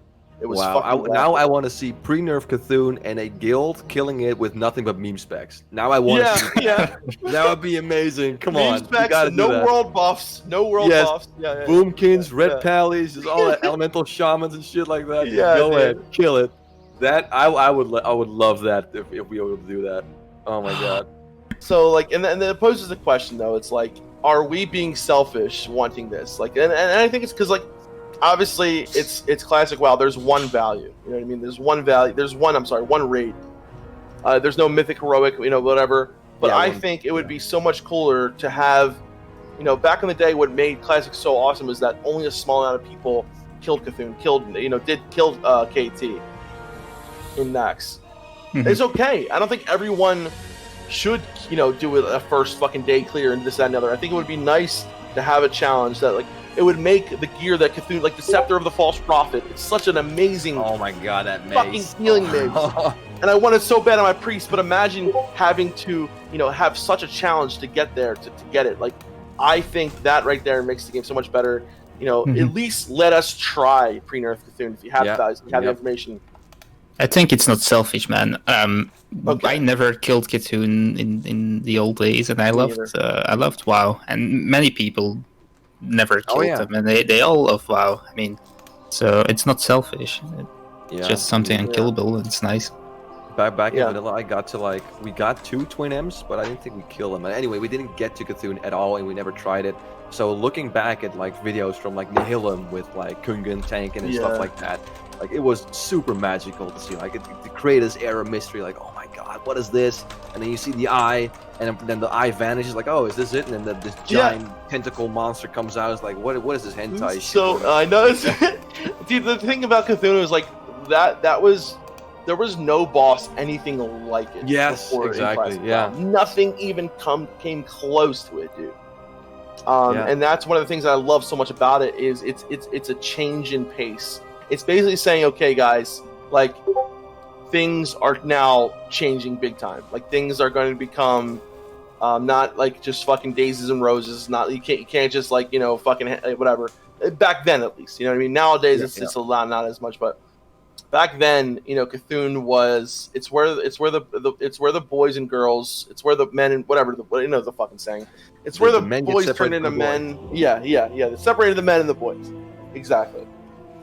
So I'm really excited for it. Yeah. I think I'm just gonna play hardcore forever, dude. I just love it, bro. I just feel so good, man. I feel revitalized. I feel like it dodges so many issues. I see a lot of people wanting to talk about certain issues in the game, different opinions on X, Y, or Z. I don't know if you feel it though, but like when you're just playing hardcore and chilling, you're leveling up, you're fighting the environment, you got your boys there, you have your guild, like it's right as rain. It's just peak WoW for me, man, and I just love it. I definitely think you could expand that to some degree to raiding. Maybe like one death elite is a little extreme, but you could have a cost like Kungan or who was it? Yeah, Kungan was doing it, the Green Army, right? Mm-hmm. Yeah, you can have something like that, like make it hardcore too, where you can only have like no world buffs, no food buffs, no nothing, and just regular standard green gear or whatever, and just you can only use the gear that you get in the raid. Like if it's a piece of gear drops, you can use it. Yeah, sure. But only for that raid or something like that. Yeah. Yeah, so you have like as a shaman, you basically you can't use you can use the full Earth Fury though. That's pretty powerful. But let's say you're I don't know, a druid and you get the Cenarian belt and the bracers. You're like, well, that's like 6 damage and healing. That's pretty crap, but that's all you can use. So it adds a little bit extra difficulty. So I would definitely watch that. Oh yeah. See, the Kargoz, the thing is for me, like I love fucking hardcore so much. You know what I mean? It's so awesome. I love but for me, it doesn't quell all the things that I have for WoW. Love for WoW. I need especially as a healer. You need someone like you, Defcamp, or Hamster, who's passionate because I'm passionate about leveling, right? So like my embodification of this type of challenge, which is honestly just so fun, I'm so passionate about, is like hardcore type of stuff, right? You guys would have an amazing vision on how to turn that into a reality, right, and create a similar type of thing that brings everyone together and all that for rating. You know, like I agree with you 100%. Not a bad idea. Yeah, you just gotta think of what that is and have it not be too obtrusive for people. People get into it. You know, I don't know. Yeah. That's the problem is you have to get 40 people with exactly the same mindset, which is kind of hard. That's the problem. Yeah, like you have to like. It's hard. It's kind of like it's a logistical nightmare because you have to make sure no one's cheating, basically. So you have to inspect 40 people and before you start and make sure that takes the fun out of it. Yeah, and I know some dude is probably gonna be tempted to kind of like, oh, no one's watching. Okay, let me pop a mana potion real quick. Like, you gotta monitor all that shit. I'm not saying it's impossible. I'm saying it might be tough. But then again, someone might look at that and go, you know what? There's a few hurdles we have to overcome. But I can maybe do this or that or such and such. So. Yeah, that's true. I mean, maybe we could like create a weak aura or an add-on that like tracks it all or something like that. Yeah, exactly. You can see like consumables popping or something like that. It's definitely possible. I'd love to see that though, and I think some people, I definitely think that there are guilds out there that are right now are either semi-hardcore or hardcore that are just rolling through Black Lair no problem. They're clearing it within an hour, and then you introduce this whole idea of like, hey, you want to actually have a challenge in Black Lair? You want to do something different? Well, we have this kind of cool mode where you only can wear this gear, no consumables, no world buffs. So you know, opens up a new meta for it. Yeah, it's nice to open up new metas, right? That's one thing. So people like to sink their teeth into like unexplored territory and figure out the problem. So any way you can create that effect, you know, would be and if you play hardcore, you can just do it with your ult. You know, if you have like a level 54 shaman or something, you can be like, hey, I can use that character to do it. It's not my main, so I'm not losing out on any crazy sweaty neckbeard stuff I want to do with my main. But I can use an ult, and I can still have that fun challenge, and you know, I'd like to see it. I'd love to see it. I think too. I think it's something that we could definitely work into.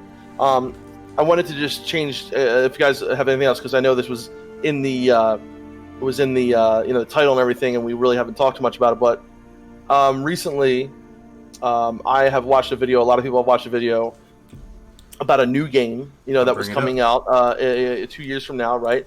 Called Ashes of Creation. Let me just say that I watched the video on stream. I think it looks like it could be absolutely amazing.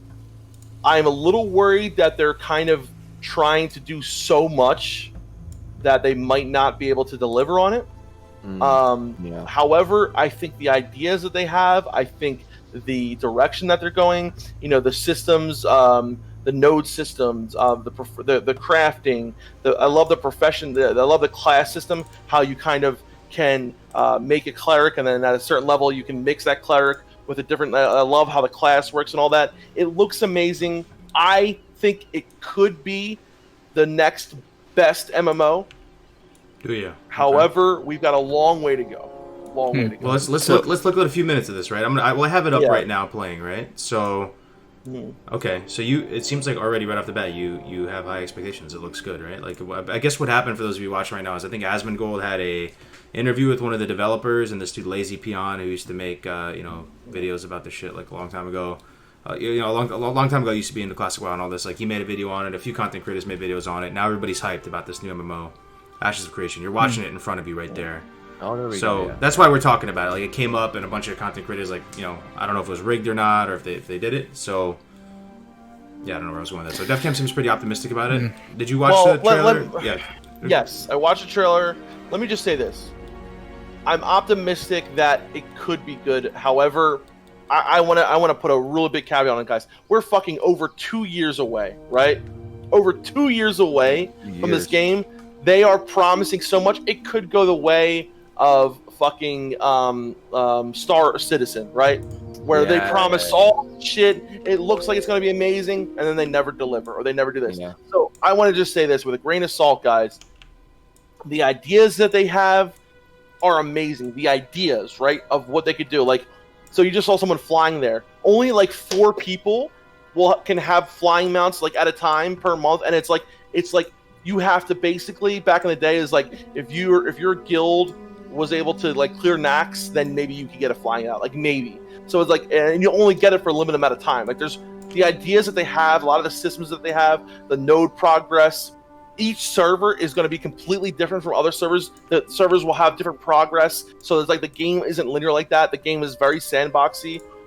There's outdoor raids, there's indoor raids. The PvP system looks really cool. The ideas that they have, what they're trying to do with it, is very, very, very like prestigious. It's really but there's so much that they have to deliver on that I feel like it's going to be really hard for them to actually deliver what they're saying they are. That's my only big worry about this. So it seems promising. It seems good. It seems amazing, but it's almost like too good to be true. I remember a game that seemed promising and good and amazing, and it was Guild Wars 2, and it sucked.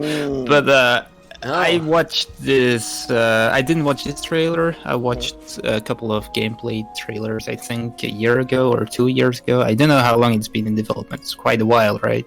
I don't know, man. I can't be hyped for MMOs anymore since Guild Wars 2. I was super hyped, like over the top hyped, and it wasn't what I expected. This is how my goldfish ass mind works, bro. I go through and I just like pause at certain areas and I just think to myself, does this shit look fire? Like, does it look cool to me? Like, it can look cool. I mean, like, Guild Wars 2 looked amazing. Does this look good to you? Like, I'm actually curious. Like, there's some shots where I see some of the more cinematic shots where they're showing a city where it looks cool. Yeah.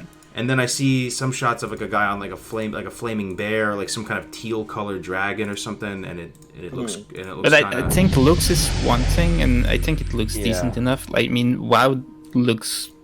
To me, it looks great, but to some people it doesn't. But it doesn't matter. WoW is fun, and it can look as good as you want. But if it's not fun, I don't care about it. Exactly. I mean, and that's something you can't really see in those things. And in those trailers, you don't actually play it. Ooh. So even if it's a gameplay trailer or someone playing it for 3 hours, 3 hours playing it might be fun, but playing it day in day out might be really boring. I just paused the screenshot here. I don't know if you can see it on the screen. Like, this looks fucking cool. Like, I look at this grass, the terrain. High textures, like this monster, the way he's sitting here, that shit looks absolutely fire. It looks like, very nice, I like that, right? And let me just show some other. Then okay, this is fine. Like, I'm just trying to find. What do you guys think, Chad? As far as like just looks wise, art direction wise, that how does this tickle? I like it. Tickle your fiddle or whatever the fucking thing. I think it's decent. Kind of. I mean, it's better than decent. Yeah. It's good. Yeah. Better than decent. Yeah, it looks very good. I mean, there you go. Play that. It really reminds me a lot of Guild Wars 2. It basically looks like. Oh, there's housing systems as well, guys. Yeah. I like the terrain. I just want to for terrain, dude. This terrain looks see nice. how it does. If people like it after a month or two, then it's worth visiting. Here's the thing: the visuals, one thing, Kargoz. I think both you guys really need to listen to all the things that they're trying to do and implement in this game. That right there is what got me excited about it more than anything. That's the big brain way to approach MMOs. You the gameplay and how fun it is should be the driving factor. For me, I can't play a game that looks like dog shit. I just like it's impossible. Like I understand, but like classic. Well, a lot of people think classic WoW looks like dog shit. It doesn't. It tickles my fiddle, man. For some reason, I like the art style, how everything looks. This guy's riding a sea otter. This is a little suspect right now. This man's riding it. Okay. Wait, so Alex said Ashen Creation. It looks. I'm sorry. Go ahead. Oh no, go ahead. I just wanted to read what Alex's comments was, but okay. No, what I want to say is like a classic WoW, at least with the new graphics, it looks intentionally cartoony. So that's why it has a very iconic style, and that's why it still looks good, so to say, because it didn't want to look super realistic. It was intentionally cartoony to the extent. Melderon said the sea otters got him. He said the sea otters got me, so I can't fucking play this game. Right? That's what I'm saying. Melderon and I are on the same page. Like, so look at this, like some big ass blue lightning. I don't know. It's kind of suspect, man. Like it doesn't. Let me put it this way: it doesn't make me get out of my chair and go like, "Yo, take my money, man." Like I want to play this. Like, I mean, I understand, and like I think I got like here's the thing: you gotta be very careful when it comes to hype fucking bandwagon shit. You know what I mean? Because people know where to hit you. People know what buttons to push to get you excited over shit. So from what they're saying, they know that it's like they're saying that it's going to be $15 sub, right? They can shot a plasma rifle. No cash up, all that kind of shit. So like I don't know. That's what I'm hearing as well. But Alex said Ashes of Creation has tons of MTX and shop years before it even got into the alpha. So I know for a fact that there are like it's like if you want to play the alpha, you have to pay money or something like that. Look into it. They even have takeaway MTX. You have to buy it before it runs out of time. That does sound a little sketchy. Yo, they copied Zangarmarsh, bro. Crowdfunded, right? Tell me this is not Zangarmarsh. They copied Zangarmarsh. I mean, it's fine. Zangarmarsh is fine. I mean, come on. I think so many MMOs copy off each other a little bit. I mean, like, dude, WoW copied off a lot of fucking. I have a very shit, fleshed out global, So I have a standardized test that that I run that like does it pass the furry and weeb assessment. So far, it does pass the furry and weeb assessment. I don't think this game is for furries and weebs. All right, Good. Which is good. Which is very good for me. That is like very nice. But at the same, that looks really nice. Yeah. My concern is I think they're trying to deliver too much. I think a lot of it, like a game that's 2 years away, it sounds like they're just trying to get people really excited and like, oh, we're gonna have this, we're gonna have this, we're gonna have that. Yeah, trying to get people hooked, exactly. Exactly, and I think they're just promising too fucking much. They're gonna end up having to cut some of these features. I guarantee fucking you. Is it a large studio that's working on it, or like? I don't know. I know it's being crowdfunded though. It's like I think it's crowdfunded, and it's like so it's just the same way that Star Citizen is, like. I think this has the potential to go the same way Star Citizen did. I'm just saying that is a possibility. Okay, so at the risk of my own downfall here, because I don't want to just complain about something without providing like an alternative. Okay, there's a little midget here walking around. This is like very upsetting. All right, but it's a dwarf, dude. Come on, dwarves are Tolkienian, bro. That's true. All right, well, anyway, see, like this is not just doing it for me. Like I'm not just like, okay, let me show you something that really got me going right now. Like it really got me going, big time. Because I want to show an alternative right now. So you see the color. We got a decent look at the color palette they're using here. It's kind of whimsical. It's bright. It's colorful. It's not full on furry weeb, but it's colorful. Check out the color palette of what I'm about to show you right now. Like I wish I could even just play the. Hold on. Here we go.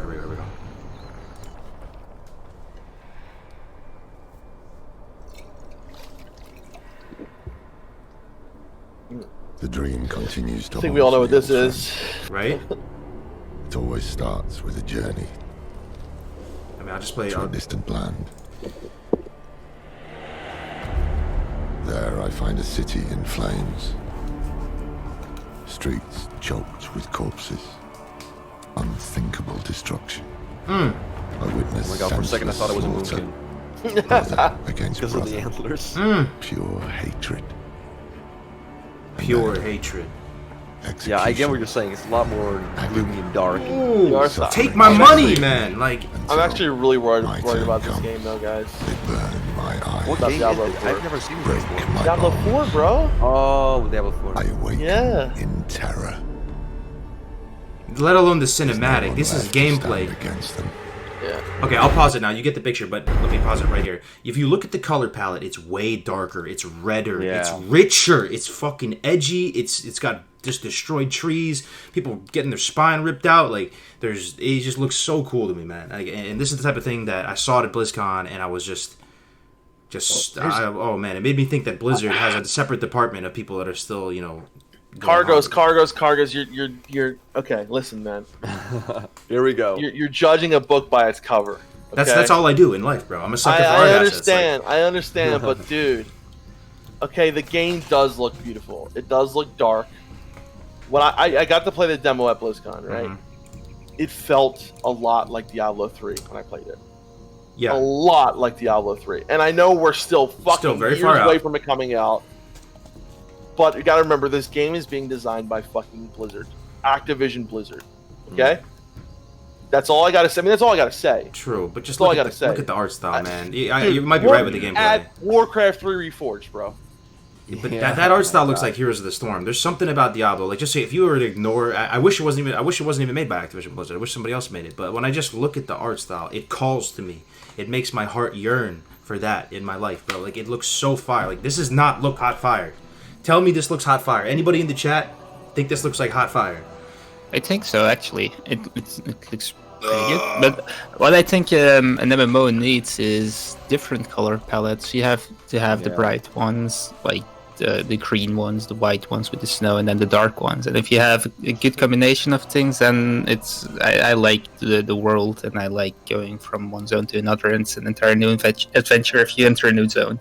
And that's one of the things I basically dislike in some of the WoW expansions, like Legion, for example, in my opinion, looked a bit the same in all zones. So as long as there's a lot of different zones, I don't care, really. Then it's good. Yeah. And Diablo is all dark, but Diablo is not really my type of game, and I think it looks neat, it looks good, and it looks fantastic and all that stuff, but It's not an MMO. Yeah, it's not an MMO. Yeah. You're absolutely right. This is the only thing it's almost like me venting, honestly, bro, because I just wish more games were like this. And French Tech is in the right. You know, you guys are balancing me out here. I'm a little bit of an extremist, right? Like saying that not all of us like dark high fantasy. That's partially why I'm so into WoW again right now, because I was able to kind of make the game look a little darker with my own UI. But there are some of us out here who wish games were kind of savage like this, bro. Like, this is the opposite of all the woke games you see. Like, motherfuckers' spines getting ripped out. Like, this is, I don't know, man. Just, I hope. What did you think about the Heart of the Diablo Swarm 3 trailer skin. from StarCraft 2? Because I thought that was still one of the best damn trailers to have Oh my god, it was amazing. It's Yeah. a good one.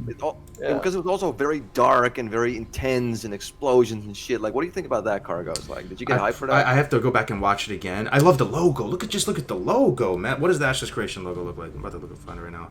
Like, this cinematic, the Diablo cinematic, I don't know, man. I mean, I know it's Bro, made by Diablo Activision. 4 is going to be Diablo 3 reskin. I'm calling it right now. You wait, I mean, that might be true, but yeah, that might be true. I mean, like you said, it's not an MMO. I get it. I'm in the minority here. I get it. Like, I'm honestly not trying to sell you guys on this. I just love that, man. I love the Diablo and Witcher are the universes that did it for me the best, and Lord of the Rings too. Like, just that kind of serious style. I don't know. Anyway, so anyway, what are you guys' thoughts? Hamster, are you excited for Ashes? Or are you gonna play it? Do you think does it get you going? Dude, Man, based to on what tell you've you the seen? truth, like I only really have time.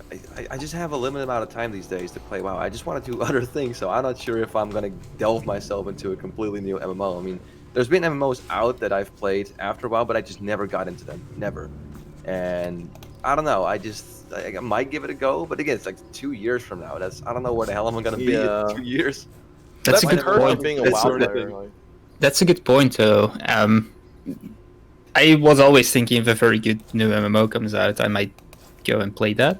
But maybe I can't find myself learning something new. Maybe it's too much work to learn something new, and maybe that's why I keep going back to classic WoW over and over and over. One thing that is like kind of like a curse of classic WoW, or WoW in general, is that like there's so many games that I wanted to play that I never got to play because I was just playing WoW so much. You know. Yeah. But you know, Kargoz, I think one thing that like how you feel about the graphics and the visuals, it's kind of how I am about combat. Like for me, if the combat system is bad in a game, I can't fucking play it. It has to have a good combat That's true. system. I It's mean, one of it's the most true. important things to me. Yeah, Like Diablo could look the best fucking game in the world, but if the combat system sucks, I can't play it. It's more. I mean, it makes sense. The way you're explaining it, like games, it makes sense. Even I did an MMO podcast with North, by the way, for like a couple. We did a bunch of episodes, and like they had the same thing. They were saying the same things you guys. Like their mind starts with the gameplay. Is it fun? Is it balance? All this, you know. Like my mind starts with the art, man. Like if it if it matches that, then I continue to step 2 and like see if I can play this game, you know.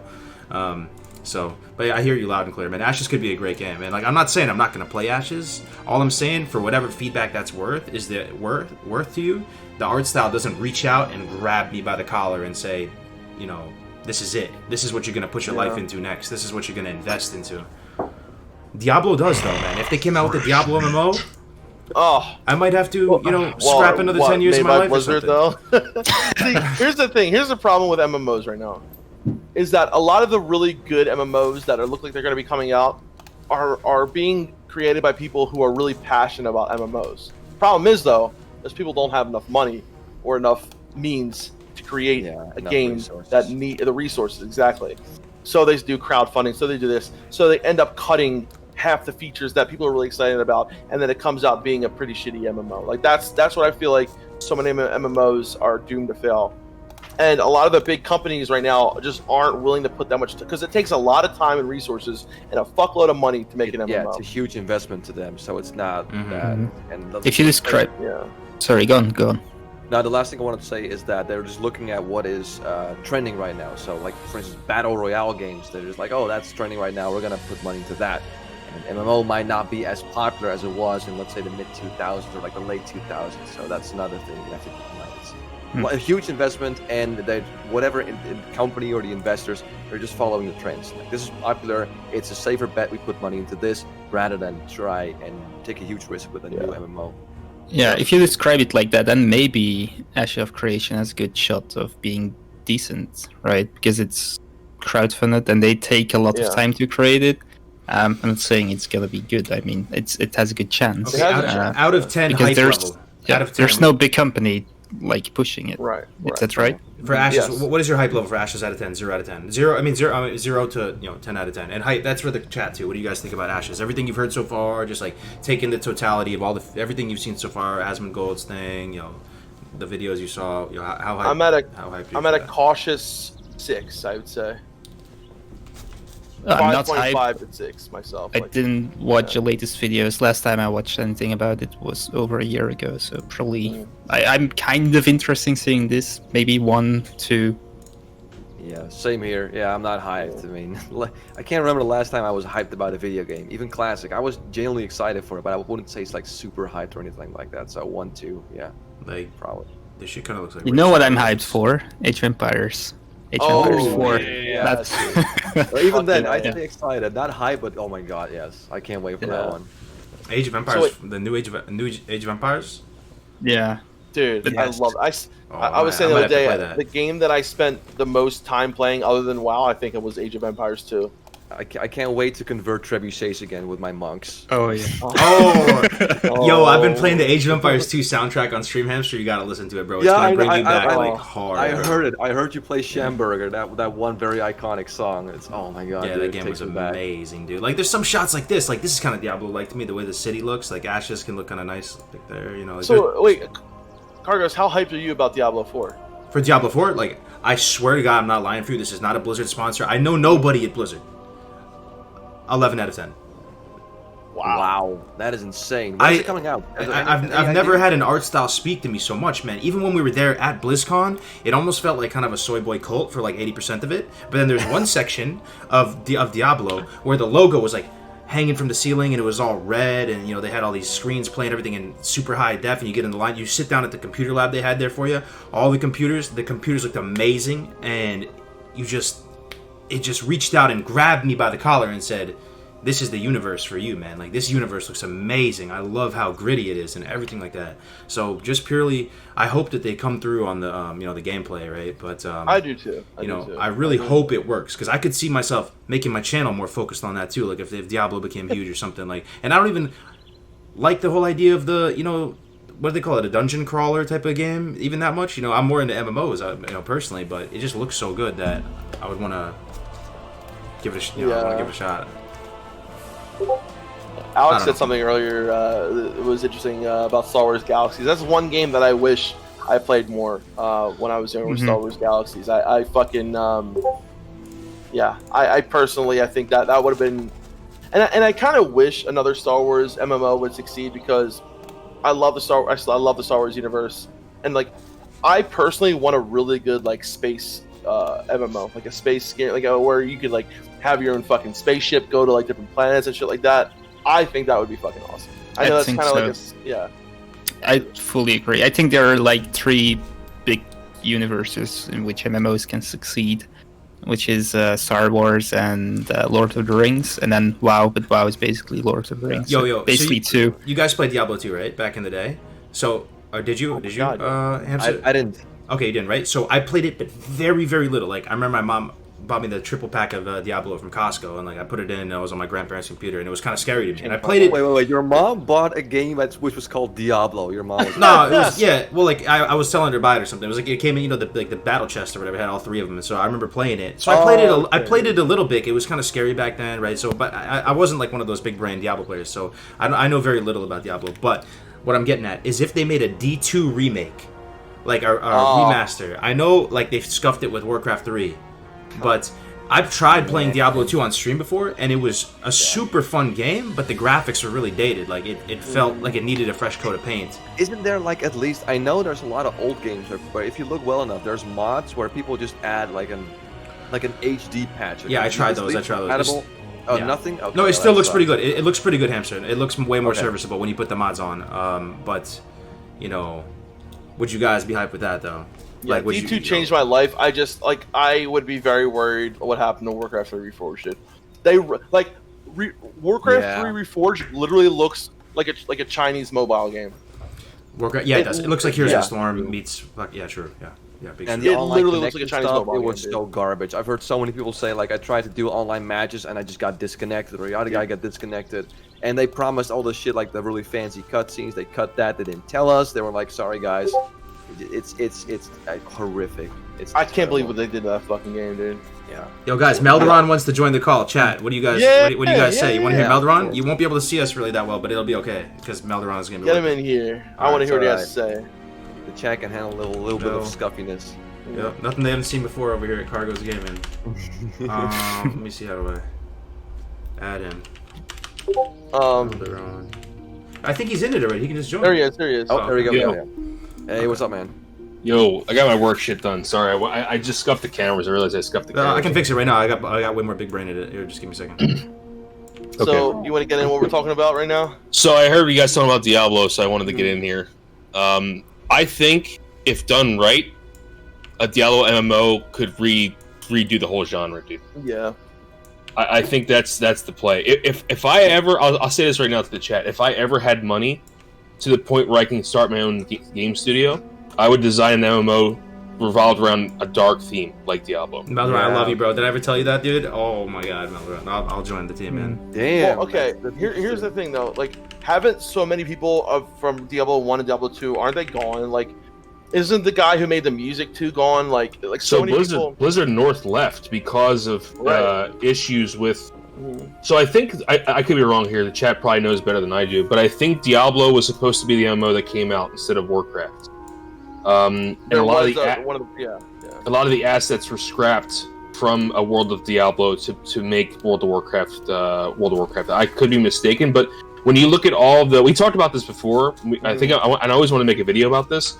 You guys realize how much was taken from Diablo 2 and Diablo 1 in Warcraft? Yes. Like outside of the Talent. hero. So there was as you know in Warcraft 3 you have a hero, right, that levels up with you as you go on. So outside of that structure, which was taken directly into World of Warcraft, everything else was basically from Diablo. Talent system, gearing. Yeah. I mean, Diablo 2 changed my life. It was one of those games that, for me, I played a lot of, and I think Diablo 2, like towards the later packs and stuff like that, they were going the route. It looked like it was going towards an MMO. Like it was like the next logical step for Diablo 2. I feel like then they end up doing WoW, but a Diablo MMO just makes sense so many different ways. I don't know. I mean, I know a lot of us think of like the WoW way with factions, Alliance and Horde, this, that, and other, but a Diablo MMO, I think, would literally be probably one of the best games I've ever played. Absolutely. I am just 100% worried that Blizzard could not deliver on what just we. look at his trailer. Imagine your character looked like that, man, and imagine it was super dark and scary, like really dark and a nice music, and you're walking through like the dungeons actually felt like. Yeah, I You know, understand, yeah. but Like, like, what Defcamp's saying, it's still Blizzard. Like they've shown they can't really. But some people at Blizzard are can't making do these. Like this doesn't look like Blizzard at all. But some people clearly they have Yeah, I get what you're saying. It's a different team that does Diablo. It's completely different. But Yeah. It is, I don't but know, Blizzard man. North Still needs Blizzard. to be back. Oh. Yeah. Don't you think people will be put off a bit because it's too dark for an MMO? That's what I would think. I don't think so. I think if I was an independent game developer, I'd be okay with that, right? So like if I had the money to independently develop a game like this that was revolved around a dark theme, I wouldn't care, honestly, because I think there would be enough of a player base that would want to play it that would definitely keep me going. Yeah. You know what I mean? I just feel I like think so, every yeah. MMO is just too all inclusive. Like they want every type of person, and I don't think that makes for a good game. And that is know? the problem with Blizzard, though. That's the problem that Blizzard, I think, is why Blizzard would have such a problem making Diablo MMO, because Diablo is made for a certain type of people. Just imagine you were zoomed in action cam like this. Imagine your action cam walking around. Yeah, dude, it would be amazing. Right. It would be fucking amazing. Like the Blizzard of old, the old Blizzard could definitely do it, right? The Blizzard of old could do it. The Blizzard of today would unfortunately probably not be able to deliver. I was telling Defcamp we were actually. Oh, sorry, I don't know if you guys hear that, but I was telling Defcamp about this, that imagine a dungeon where you go in with your party and you have to have torches or lanterns or you can't get through it. Yeah, like it's that dark, right? So there's like you're in an abandoned mine shaft, or you're in like a church that's been desecrated, and there's no light, and the only light you have is either from your spells or from a torch. I don't know, man. That just like stuff It's like so that. cool, It man. seems so It's so simplistic. cool. And it would take one of your hands, so that like maybe you couldn't wear a That used shield to- if you had a yeah. torch, or Just Used look to at the be logo in too, the guys. alpha of class, in alpha of Vanilla WoW. Yeah. Compare Yeah. this logo to like the Shadowlands logo or something, man. I don't know, like it just looks. But I so think nice. you said, Melderon, you don't necessarily want to cater towards too many groups of people, but I think for an MMO it's kind of important to cater towards different groups of people because it adds to the MMO. You choose a role, you choose something you want to be, it's kind of fantasy you want to play. And if you have, like in WoW, night elves or dwarves, or on the other hand, undead or orcs, that's different types of people and they play the same game. I think it adds to the game. If it's all dark, like in Diablo, I think know, you man. missed something there. I understand what Kargoz is saying, because if you want to have all the color palettes and all the other things and stuff, that's why MMOs kind of get this homogenous feel of like, oh, it all kind of feels the same because they all want to have all that inclusiveness. If you just focus on, okay, screw all that, we're just gonna make a super dark MMO, no pretty colors, just darkness. I think that will actually be a really I think it's how you spin the lore, Dunedain. So let's say that the world is dark because of something that happens, right? And then your goal is to bring life back to the world, or to revitalize things. And this way you can have like different schools of magic. You can have like holy priests that come in and try to like help. You can have like druids or shaman, which we wouldn't normally think would be in the dark MMO, but since the world's being ravaged by some darkness, right? You can actually, and as the game progresses, you revitalize the world in certain love that. aspects. But then, So, you have different types of regions again. Then you go back to the lushy forest and stuff in the end game, right? And that's fine. A dark, as long as mature it's in there. world that kills off characters and keeps them fucking dead, bro. Keep them dead. I want some tragedy. Have a hardcore version. You could have I think the MMO with a hardcore version too. Like, here's the thing, right? We're talking about bringing different like people together. What Melderon just said too, like if you don't like the dark aspect, you can play like a cleric or something like that brings the light, like and brings that. Have a hardcore feature. Have this. You can have a level of exclusivity with a game like a Diablo MMO without pandering to people. Oh, I like fucking battle. But how they always bring back new characters. Like they'll kill off a lore character and then they revive them over and over again. Like all that. Like I want that dark, unapologetic world that doesn't give a fuck. Like the story is going and you're just a small piece of it. And kind of I would probably not play it, but I'm probably a minority here. Rich storytelling. The power level was that, right? TBC was a very dark expansion. Right. Yeah, but you can still start as Night Elf and start in Lushy Forest. I like to have both sides. I think it's cool that you have undead on the other side while I start as a human or a Night Elf. I think it's nice it's in the game and there are zones where I can go to where it's dark. But I don't necessarily like being in dark zones from the beginning. If I started undead myself, I'm always very, very happy that I can leave that area. I don't like it. Oh, it's pretty cool, man. Come on. I can't play it longer than a few days. I would probably stop playing if it's all like that. Oh, but dark, I'm probably a minority here. You're saying if it's all dark, like you want because it doesn't like they can still do lush rainforests and plains, and they have ice too, which is bright. You know what I'm saying? Like starting zones can be like that, right? Starting zones can be a lot more. Like those are only pure places of the world, right? Are the starting zones and maybe the major city, like the one major city or whatever, like a safe haven or something. Yeah. But I think all the dungeons and adventuring should be dangerous and should have a very dark aesthetic. And I agree. And like the thing is, you're fighting against evil in Diablo, right? So like Dunedain, like even though you don't like the darkness and the evil, like you're the antithesis of it. Like you're fighting against it. You can be that holy paladin who brings light to the where and and make that change. That's why I love Diablo so much. Is like the enemy is fucking evil. Like you feel a purpose to kill it. It's not just like a faction thing or whatever.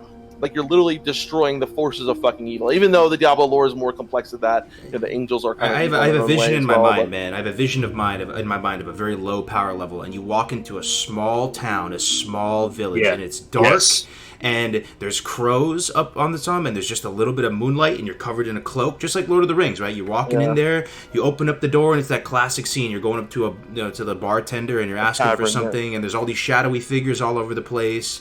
And it's in the quest quest, the storytelling is rich. The quests you're doing aren't like you saving the world. It's maybe they just go take out a local, ruffian from the town, like the town drunk or whatever, and you go slice him up, and his fucking spleen drops out on the table, and like you just go, then you go redeem that for like a couple pence of copper, and then But just like Lord of the Rings, I like the first movie the most because it's beautiful and green and lush, and then the Elven Forest and where the hobbits live. So I like the third movie and the second, and I like those. I mean, it's cool that they have to go to the Mount Doom and stuff, and then all that stuff. I think that's a good point. My favorite. But I also think it's been done so much, right? I guess done, so. The Elven Forests have been done so many times, and I feel like it's time for something a little bit different. I guess is what I'm getting at, right? I'm always glad when in the movie they go back to the nice green areas. Then it's like, oh, I made it again to this part. I like this more. But I guess it's preference, I suppose. Yeah. I think the reason why for me, like, why I love Paladin so much in Diablo is because, you are basically like the bringer of the light, the person that is like the destroyer of evil, and exactly. And it's like, it feels so strong lore-wise. It feels so purposeful, and for me, you can't have light without the darkness, right? So when you do have in games like this, when you do have beautiful places and the light, it's you appreciate it so much more because there's so much darkness around you. So when you have that, beautiful forest or that beautiful mountain, that beautiful lush scenery, you appreciate it that much more because you're surrounded by so much darkness. Yeah. I think just like every type of so there's different kinds of music, there's different kinds of food, there's different kinds of, and I think those things speak to everyone, right? And I think at some point it turns into folly when you're a game designer and you just try to get it all in. At some point you fail, and I don't know where that is. Did you ever play The Witcher, Melderon? You know what? I actually haven't. I know you haven't, right? That's fine. Yeah. Don't worry about playing it. But just watch 1 minute of this trailer, because you might really love it. Because The Witcher is one thing, like, there's still hope for CD Projekt Red. People hate Blizzard, but maybe CD Projekt Red can deliver. This is one of the coolest cinematics, top 3 cinematics of all time for me. Like, and it's everything and more that I feel like it would really resonate with you, Melderon. It's just like, it's beautiful. It's actually beautiful. I don't know any other way to put it. You are hereby sentenced to death. It's very short. By very order short. of the Emperor of I'm gonna turn the volume up so I can hear it. For the murder of the wounded, turn the volume up. looting, Kargoz on it cannibalism, you are hereby sentenced to death by hanging or torment.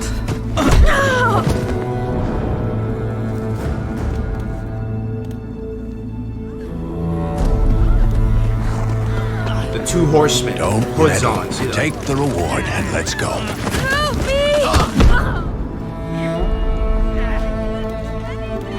Knew you witches wouldn't scorn imperial gold.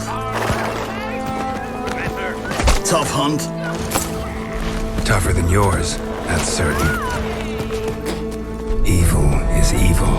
Lesser, greater, middling, makes no difference. Come fit me! Bring her down. Do it my way. You like that, you bitch? Get the hammer. Kick her teeth in. The degree is arbitrary, the definition's blurred. If I'm to choose between one evil and another, I'd rather not choose at all. Just make it quick, Geralt. What the?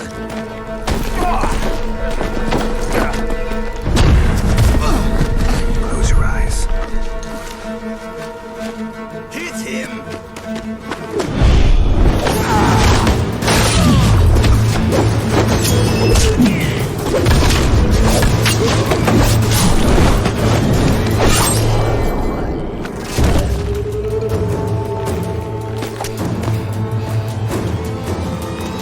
What are you doing? Killing monsters.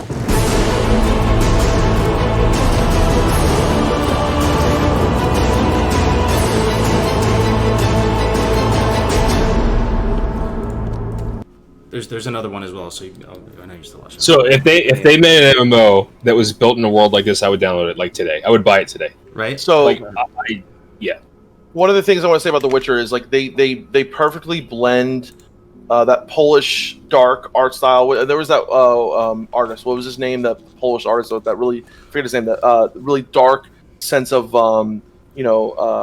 fuck, he was amazing. I forget his name, but they blend that Polish dark medieval kind of feeling into that amazing gameplay, into that it blends so much together into and The Witcher still has bright areas too, right? Like however they did The Witcher is so good. There's one last one that I'll never bother you again ever. I'll actually pay you $20 just to watch this. I'll pay each one of you $20 just to watch the next 4 minutes of this right now. I'll watch it. I don't care. Like this is because I just think you're gonna like it a lot, man. This is the last one that I promise I'll shut up forever. Here we go. Hold on.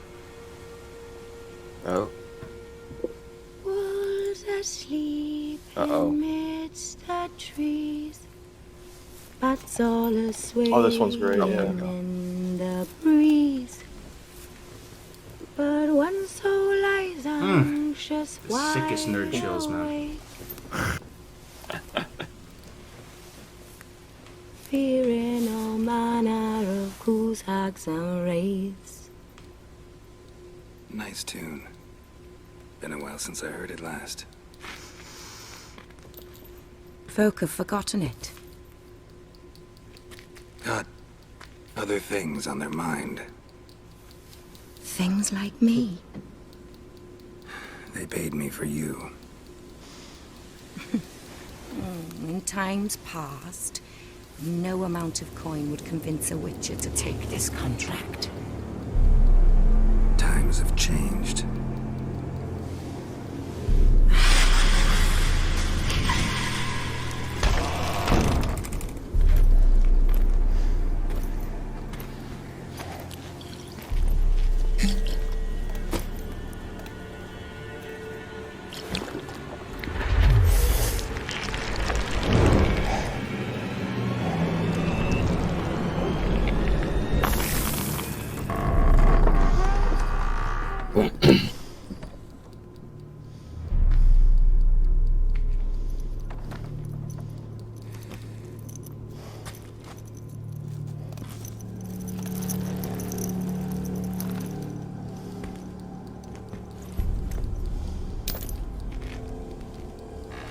Dunedain looks like he's about to shit himself. Then the fucking sick music plays. He's gonna bubble hard.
So the other part about this game that's so amazing is the fucking music.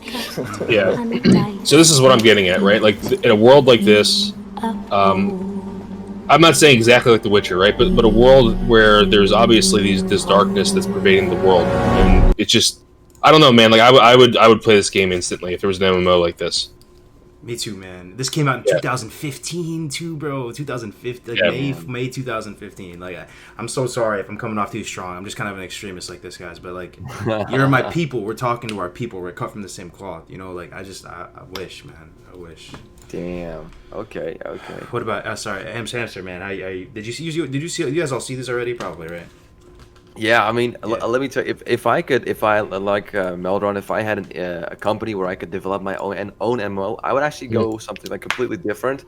I don't know if you guys ever played Mech Warrior, those games. Anyone?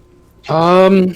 Well, it's basically we're going back. We're going back, right? Mech Warrior's pretty old, right? If I'm not mistaken. Yeah, it's pretty old. They released a new game, but it's basically the idea of you're controlling a really big mech with tons of guns and missiles and stuff like that. And there was a game called Steel Battalion. I don't know if you guys ever heard of that. It came with this giant controller with 2 joysticks and buttons and pedals and stuff like that. Like that in the Mech Warrior universe as an MMO, that's what I would throw ridiculous amounts of money at. That's what I would do. Yeah, I think there's clientele for that too. I think there's definitely people that would want that kind of world too. I mean, and then you have like, dude, there still hasn't been a good spacefaring MMO yet. That's right? what we were just talking about as well. Yep. Like, that's another one. That's what I want, really, personally. I want a good spacefaring MMO. But Beksinski was his name, the artist who I was thinking of. So I feel like the artist, Kargoz, Google Beksinski. Beksinski? And look, yeah, Beksinski. SIN. And look at Beksinski and look at some of the pictures. All right. That's the controller, by the way, in the chat. Zwijislaw Beksinski, right? Yeah. Yeah. What the fuck? That controller's insane, dude. Yeah, I know. It's awesome. Holy shit. Just show Can you people imagine that? Like controlling a mech with that thing in an MMO and everyone has the same thing? Hundreds of buttons and shit? That's cool. I love awesome. that. Yeah. But that painter, he, like, for me, I like some of my favorite paintings, but that puts, you get that kind of feeling in a game, like an MMO. With, like, yeah. So I can search too. One second, let me put it in chat again. I'll put the guy's name if you guys want to Google him. He has some really cool shit, man. I mean, I feel like we're all speaking the same language here. I really do feel like, even when I look at your Defcamp and Melderon logo, when you have like the angel guy that's like, you know, with his wings and stuff, like we all kind of want that same universe, man. And WoW, for example, I love WoW. Don't get me wrong, right? But it is kind of like a space game. You know, it's kind of like a space kind of. Not in the terms of like what I want a fucking game where you get a spaceship, go to another planet, and fucking. It's like a cutesy space game as opposed to like, I don't know, like StarCraft. I mean, it's space in terms of that you go to Draenor and shit like that. That's and you have some fucking aliens that you play with. That's about it, you know. Yeah, it's not really. It's not technically sci-fi, I guess. It's yeah. So the thing about Witcher, like that, I would love to like. The gameplay, the combat style, the aesthetics, all that. Like, if you had that in an MMO, it would be perfect. It would be a perfect game. I agree. I think that I'm all I'm saying is I would play. I'm not saying that Dunedain is wrong and that there's something about a classic elven dwarf Tolkienian MMO, right? Like everyone loves Tolkienian MMOs. Mm-hmm. I'm just saying that if we had, like, if there was enough good MMOs out there, there would be room for other things like spacefaring, like dark fantasy, like mech, steampunky, whatever. I know Mech Warrior is not steampunk. I'm just saying that's like I get what you're saying. Yeah, right. And there's just no talent out there. There's either there's no talent. There's no. I just feel like there's no good game companies out there that are willing. No one can make. So the big MMOs are a huge undertaking. That's what we were just saying. The MMOs are the most money time, but the thing is, like, someone needs to. Star Citizen, that game never came out though. Like, someone really needs to have that image and deliver it. Like, the thing about we're looking at Ashes of Creation is they have so many ideas what they want to do, but it's like it's too like there's no way they're going to be able to deliver on all that. And I feel like some people they get the right idea. Like when a game is developed by someone who is a fan of MMOs, yeah, that's great and all, but like a lot of times they don't have the money, they don't have the means, they try to crowdfund and they end up cutting half the fucking ideas that they had. And like, Star Citizen, when the fuck is that ever going to come out? I wish like Blizzard had the direction that they had, 10 years ago, 15 years ago, with the capabilities that they have today, right? They have the direction and the capabilities they have today. They could create something truly amazing. And who knows? Maybe, I don't know. I wish, like, I hope that Blizzard can someday reclaim that. I hope that they can become the company that we believed in and who they were back in the day. But I just think another company. Someone in chat said something about Game of Thrones and MMO that would be very nice. Yeah. Oh yeah, that too.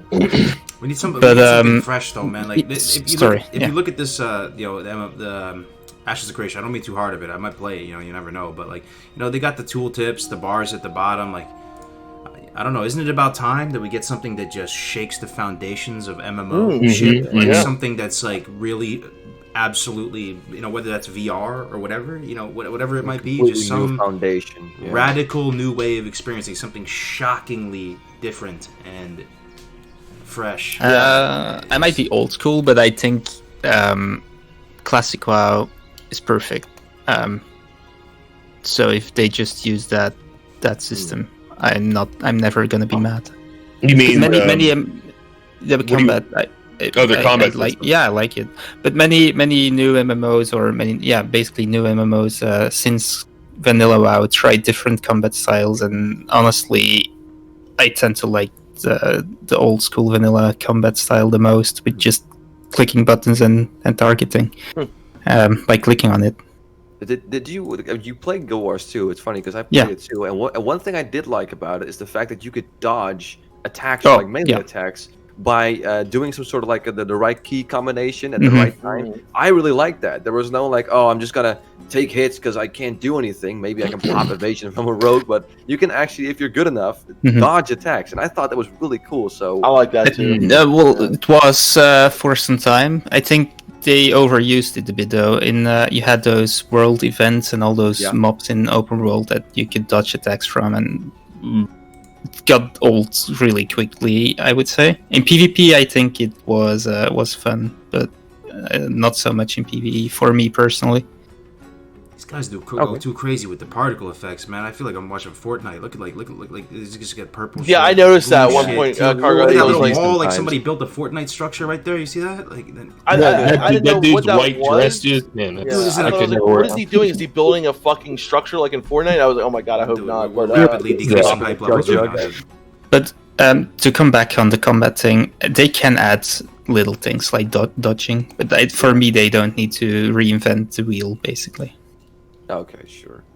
I would like to see it though. This is what the people want, though, man. They make data-driven decisions. I don't know, man. I don't know. They're not dumb. Data-driven decisions are fucking like data-driven decisions are built to bring in money, and like that's the sad fact is that a lot of people, even though most of us hate, fucking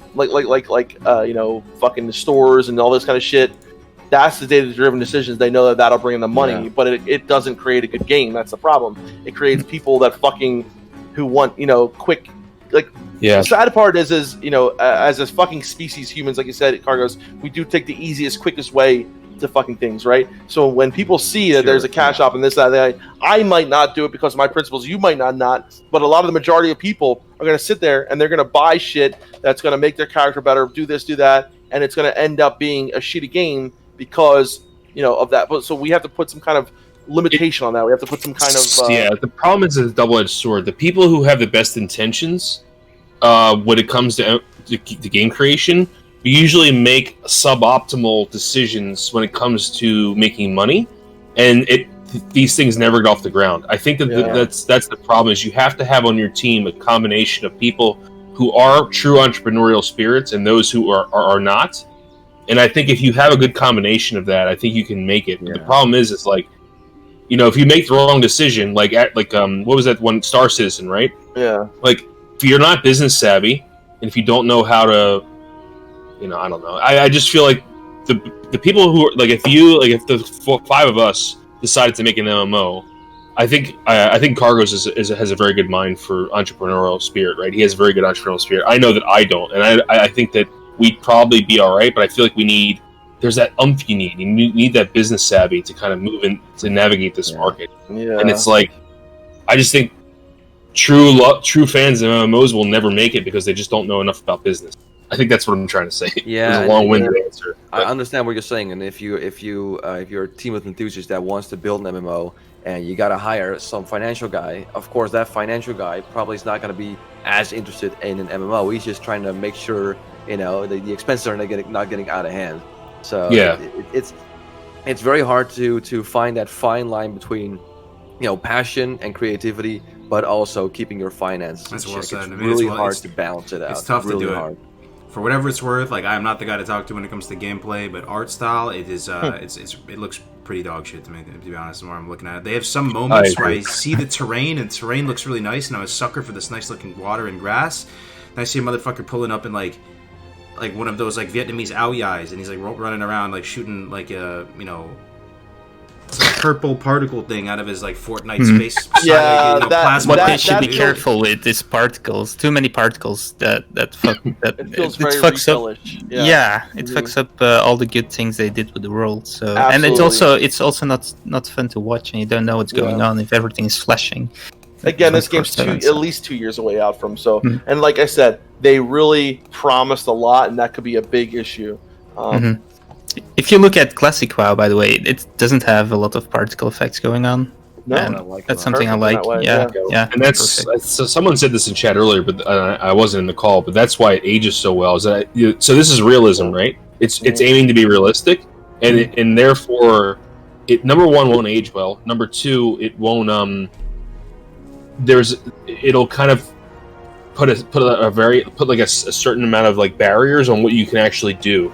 Whereas WoW is a cartoony style, or I wouldn't sell cartoon. It's more of a high fantasy designed aesthetic, and that means it ages well, and there's a lot you can do with it, right? Yeah.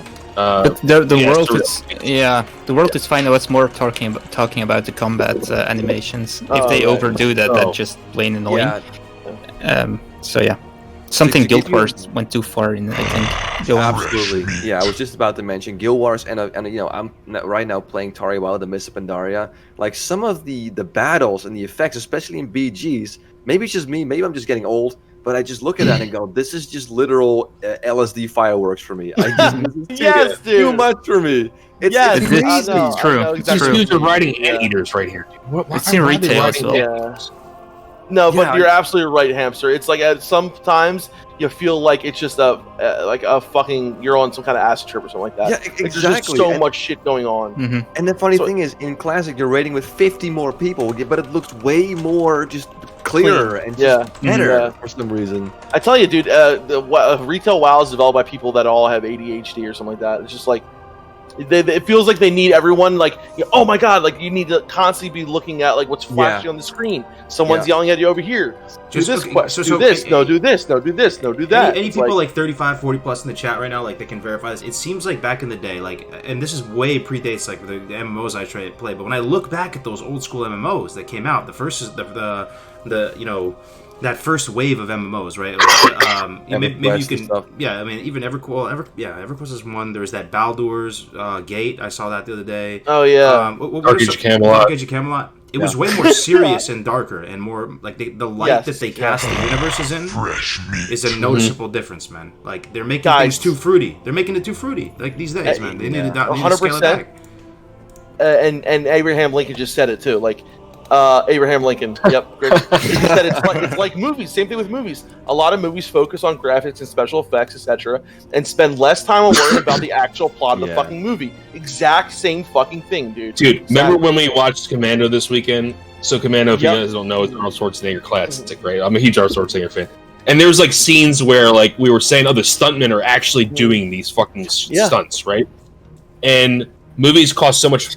Like you were saying, Defcamp, movies cost a lot more money back then too, and there was so much like dedication to like, so much work, and now it's just like, let's pay some guy to make a fucking image of someone jumping off this thing, with and CGI instead of actually making the entire decor and stuff like that. It's sad, right? Because it also shows like kind of who we are as a fucking species, that we're so easily fucking and it goes with phones and like who we are right now as a species. It's like everything has to be quick, everything has to be flashy, everything has to be faster. When back then everything was so much more meaningful. You could sit there and watch a movie that was just dialogue and the story was amazing. And like nowadays, no, you have to have fucking fireworks, you have to have all this shit.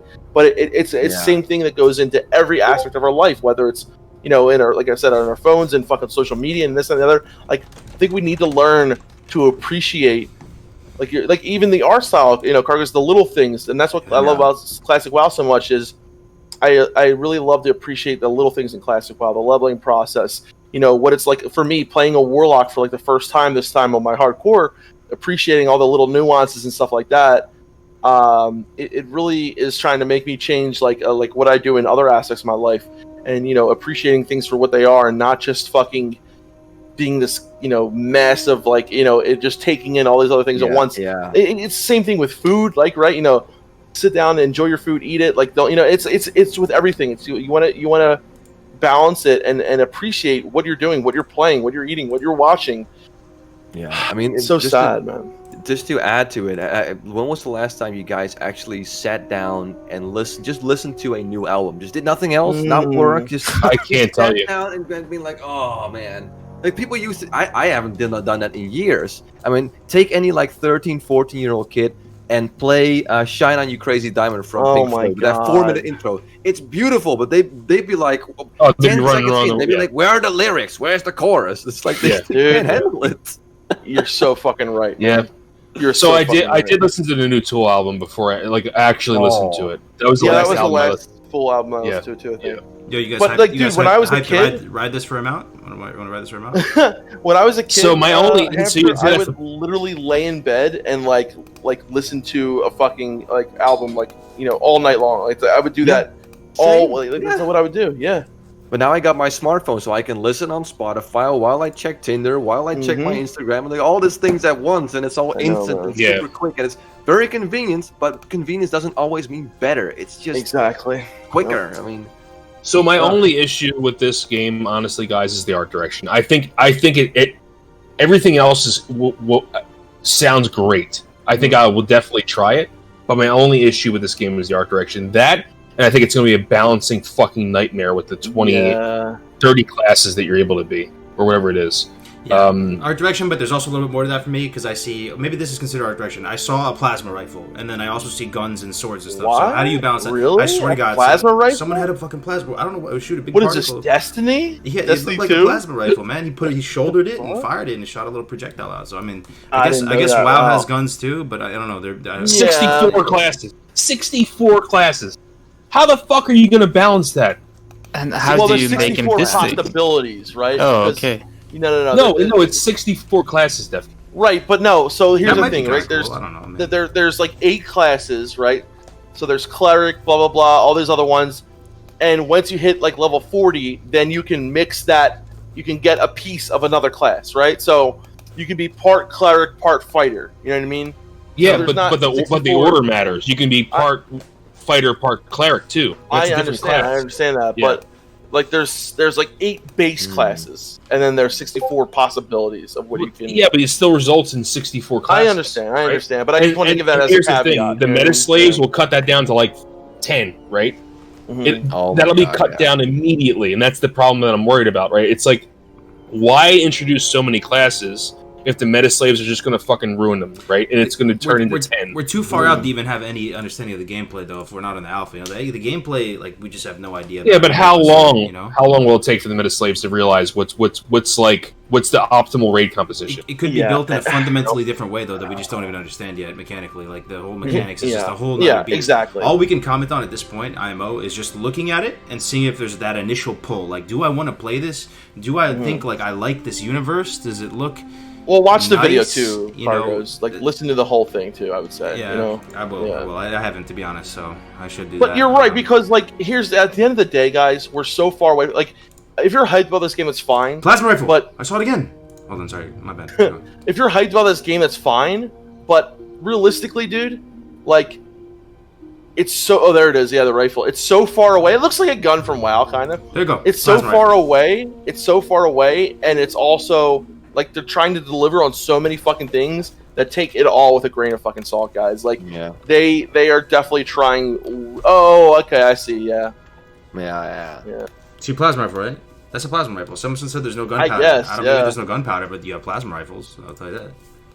It's a rifle. Yeah, with like magic. for me, like Christopher, magic like forget this game right now. Just bring TBC. Absolutely. That's how I feel. Well, yeah, but let's be honest. TBC, like we talked about this. You guys talked about this in the beginning, right? TBC is going to have the same fate as Classic, right? Well, we hope not. That's true. And what's going to happen? What's going to happen after Wrath? We have to have a game that comes out that's going to be good. Like it has to be. Ultimately, we go Cataclysm, and then we go Pandaria. Oh God, no, I don't want to play that. Yo, I want my character just look just like that, bro. I want that exact kimono, bro. Please, yo, can I get the collector's edition kimono? Yeah, and then we go back to Classic. No, we'll have Warlords Classic by then. Oh, Warlords of Classic. Garrisons reimagined. You know what though, guys? Like, is it? I think you're. Whoever said this is right. Like, MMOs are going to have to drastically change for them to like. We're gonna have to either MMOs are going to go the way of the fucking dinosaur, which I hope doesn't happen. I don't think it's going to happen. Or they're going to have to drastically take some kind of shift in like, because people have tried to copy the WoW recipe for so long and it hasn't worked. We have had some minor successes. We have games that were fun to play. Like I said, MMOs are so much money, so much time. But if I had $1 for every time I saw the next WoW killer, oh my God! Yeah, I know. Yeah. I know, right? Yeah, so we'll see. Let's wrap up, boys. We've been away for a while. Sure. I'll give it a shot with Ashes. I'll try to have an open mind, like, because that's the worst. What is that one expression? You don't want to get too settled in your own ideologies. You got to keep growing and stuff. I'll give it a shot. All I can just offer is my opinion on the art style for whatever it's worth, and you've heard our piece on it. So, any last words, guys, to the people? Keep on and grinding. Blizzard, don't make the same mistake with TBC you did with Classic. Please. Yeah. Yes. Absolutely. And good luck on the AQ patch. Gate opening. Yep.